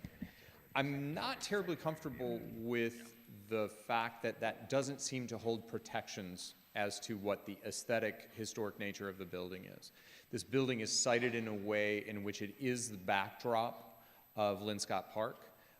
It is established as one of the 3 masonry buildings that sort of frame what is become our town square.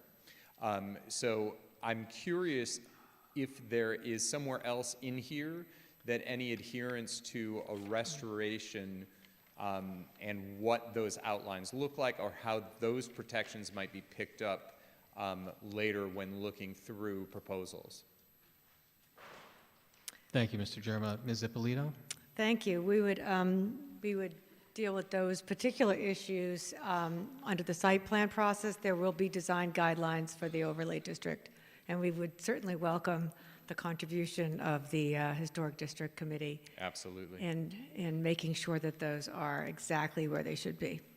And then I also wanted to jump back. This was brought up earlier by Mr. Bryson. A parking structure not to exceed 15 feet in height may be constructed.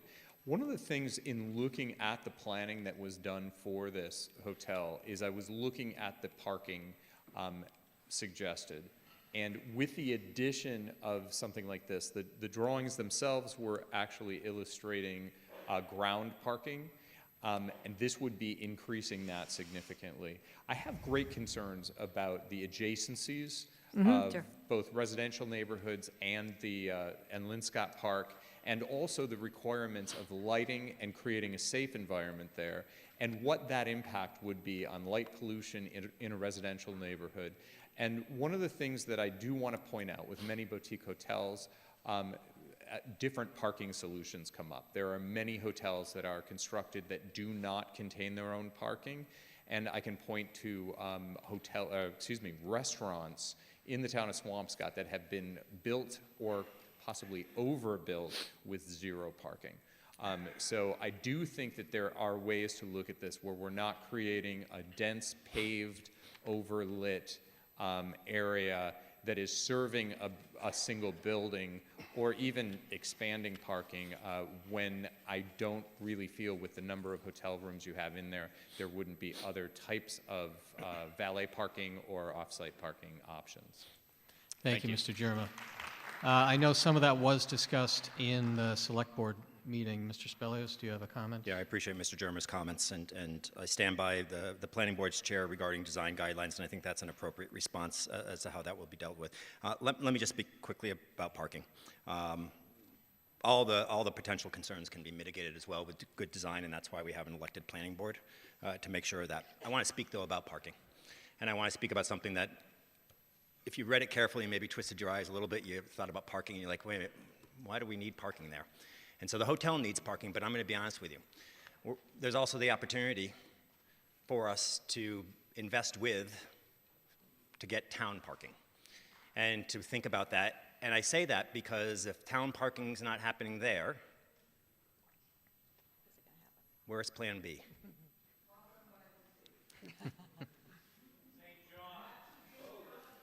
So there it is. So the point is, we're just keeping the options open for doing this here. And so that language there will allow us to do the flexibility to be able to include that. And again, perhaps take pressure off these other places where people may not want parking, or on properties that we don't own, as the case may be. Thank you, Mr. Spelios. Further discussion? Yes, Mr. Gentis, thank you for your patience. Thank you, Mr. Moderator. John Jantis, Precinct 4, Town Committee member, School Committee member also. Just some context that I think is important to appreciate some of my comments that I'm going to make. I am a direct abutter to Hadley. I live directly across the street, and I don't know how many times a day we hear recess. It's probably 12 times a day we hear the kids come out for recess, so all good. But we are directly across the street, so we are particularly interested in this discussion. And, you know, I agree with a lot of what I've heard from Mr. Lorber, Ms. Martin Epstein, Mr. Powell. I'm sorry, the gentleman who talked about the garage in the neighborhood. All very good comments. There was also a lady who talked about the baseball field, and maybe a lot of folks here don't know how many kids use that field. I'd say from the end of March until the end of October, kids are there constantly. Again, all good. My wife and I, who's also a town meeting member, we love seeing the kids over there. It's a great spot for them. As a matter of fact, the baseball hit our house tonight before we came over here.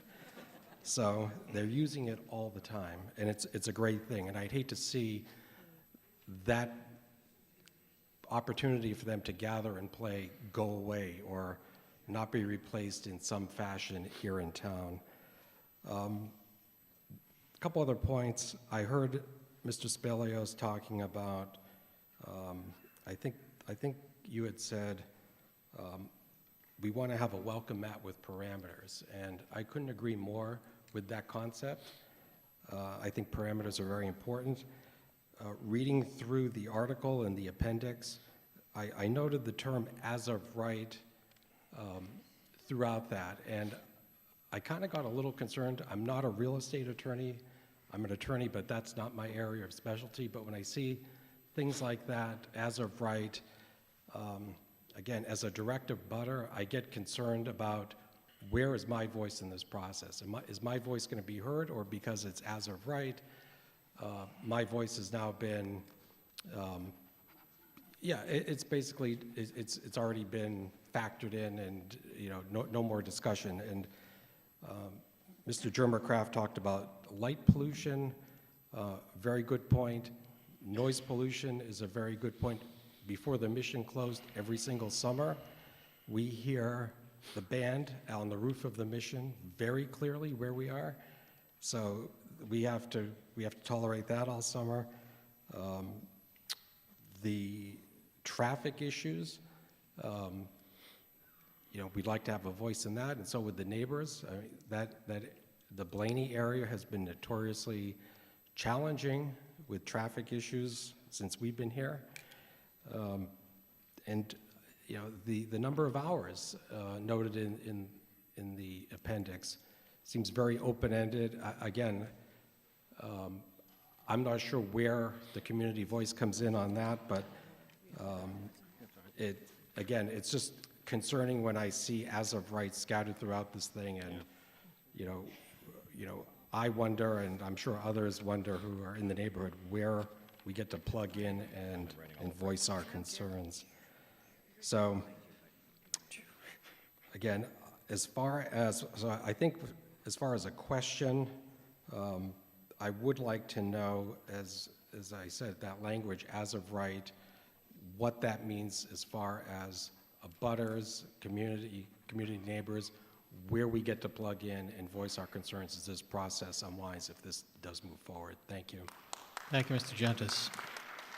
Perhaps either Mr. Spelios or Ms. Ippolito, I heard you comment earlier about all the different boards that will have to weigh in on this, but maybe you could discuss. Yeah, no, I'm happy to do it. And in addition to permits, right, there's an extra layer here since the town controls the property and the town controls the RFP. There's a whole different layer that we don't get when our neighbor does something or a private business does something, which is we negotiate those parameters, right, as the town and select board.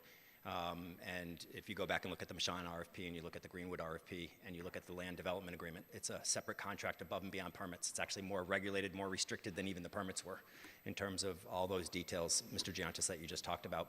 And so there's going to be, and all that happens, and it's a public dialogue about those things. The as of right language there, the planning board chair mentioned earlier, really just relates to the vote of the planning board and what the vote requirement is with the planning board there. Again, it is purposely there to, again, have that welcome mat there, but I want to assure you, just like we did at the Michon, just like we did at Greenwood Middle School, those parameters are going to be robust and they're going to be included in multiple places. Thank you, Mr. Spelios. Further conversation? Yes, Mr. Russo.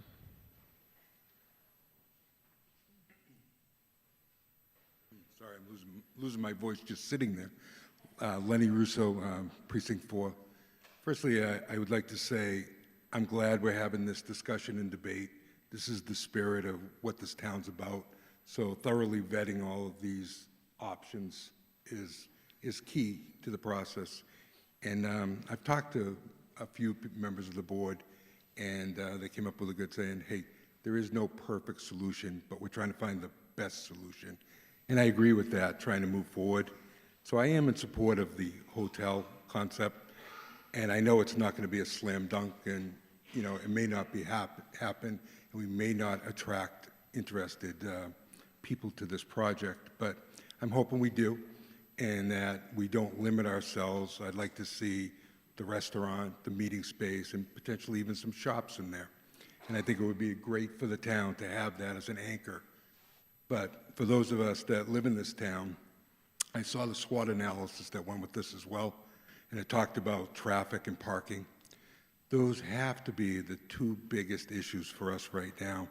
I've walked down and talked to some of the businesses along Humphrey Street that are going out, and they talk about two things. Number one is support of the town for those businesses with publicity, signage, and the other thing they talk about is parking.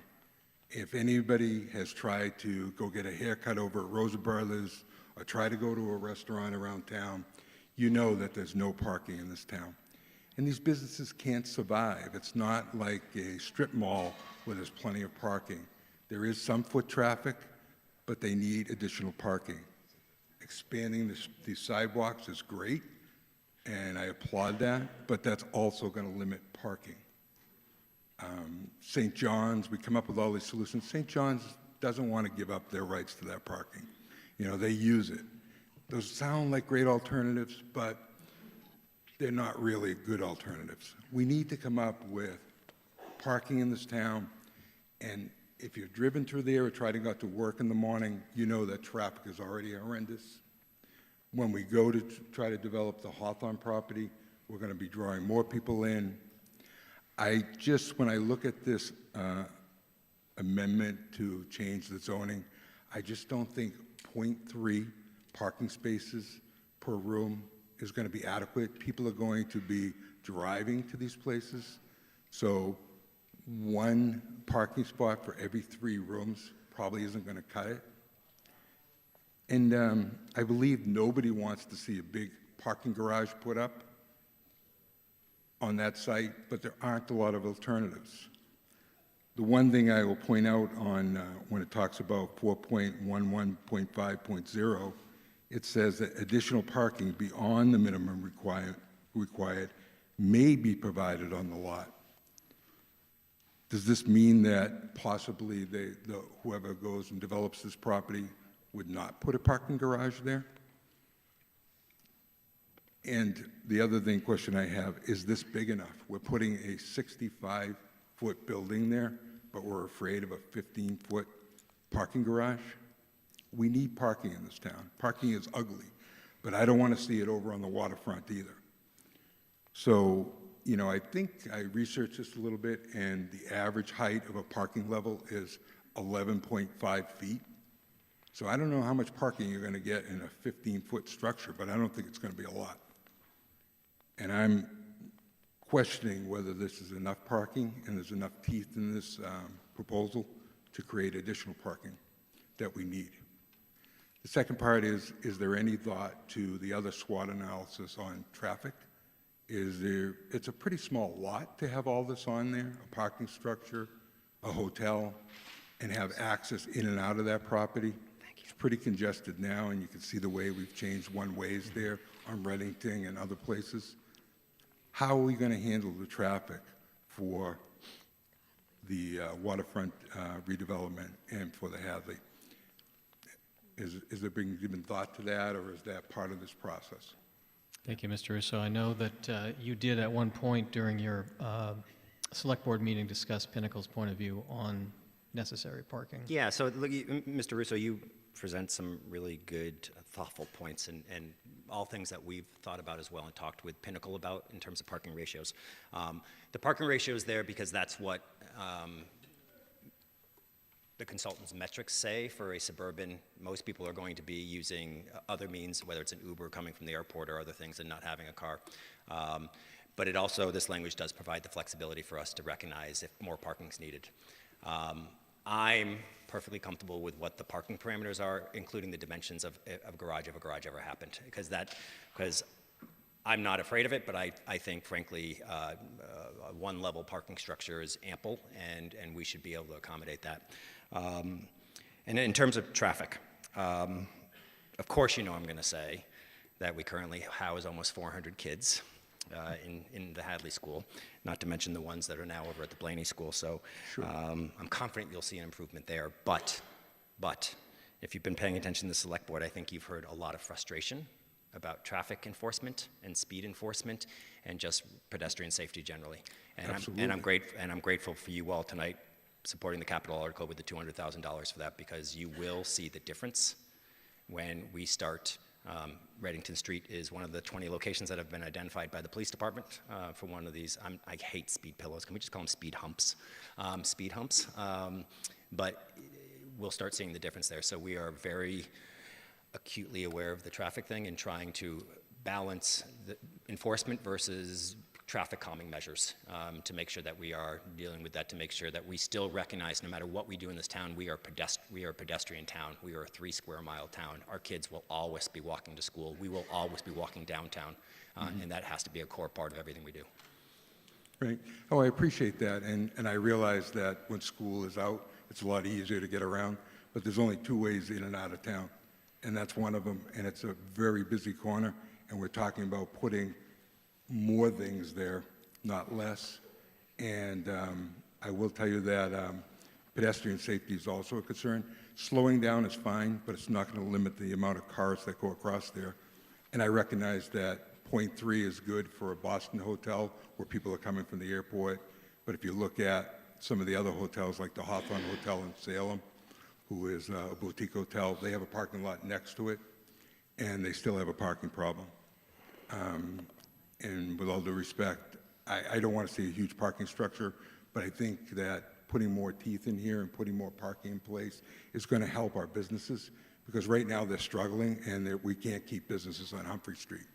And I think parking has been raised over and over and over again. So we're adding more stress, and I just wish that we would look at this with the eyes of adding more parking and not being afraid of it. Thank you, Mr. Russo. Thank you. Mr. Dooley. Ted Dooley, Precinct 4, also a member of the Planning Board. Parking was something that came up at our public hearing on May 8th when we reviewed this. And I think this might be helpful to clarify. The 15-foot guidance here for parking structures would be a one-story building with parking covered on the first floor with potential for second floor uncovered parking on top of that. So just for context, I think it would be more than just one floor of parking to be helpful. Thank you. Thank you, Mr. Dooley. Is there further discussion in the back? Yes.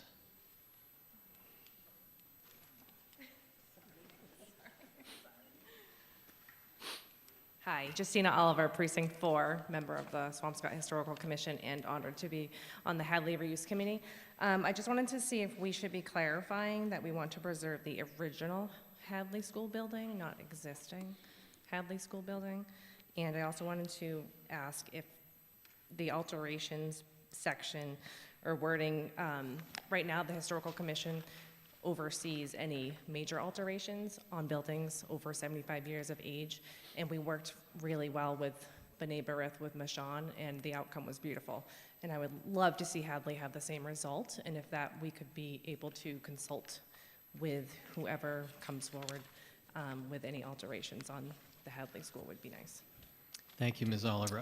I believe the intent is to preserve the original. Yeah, so if we can deem that a ministerial change, I'm happy to put the original, add the word original, because that's when it says Hadley School building, it is meant to be the original portion, not the annex building. Right, we typically, correct, we typically refer to that original building is what we call Hadley School. The other part of it we call the annex, but I think certainly make that change, yeah.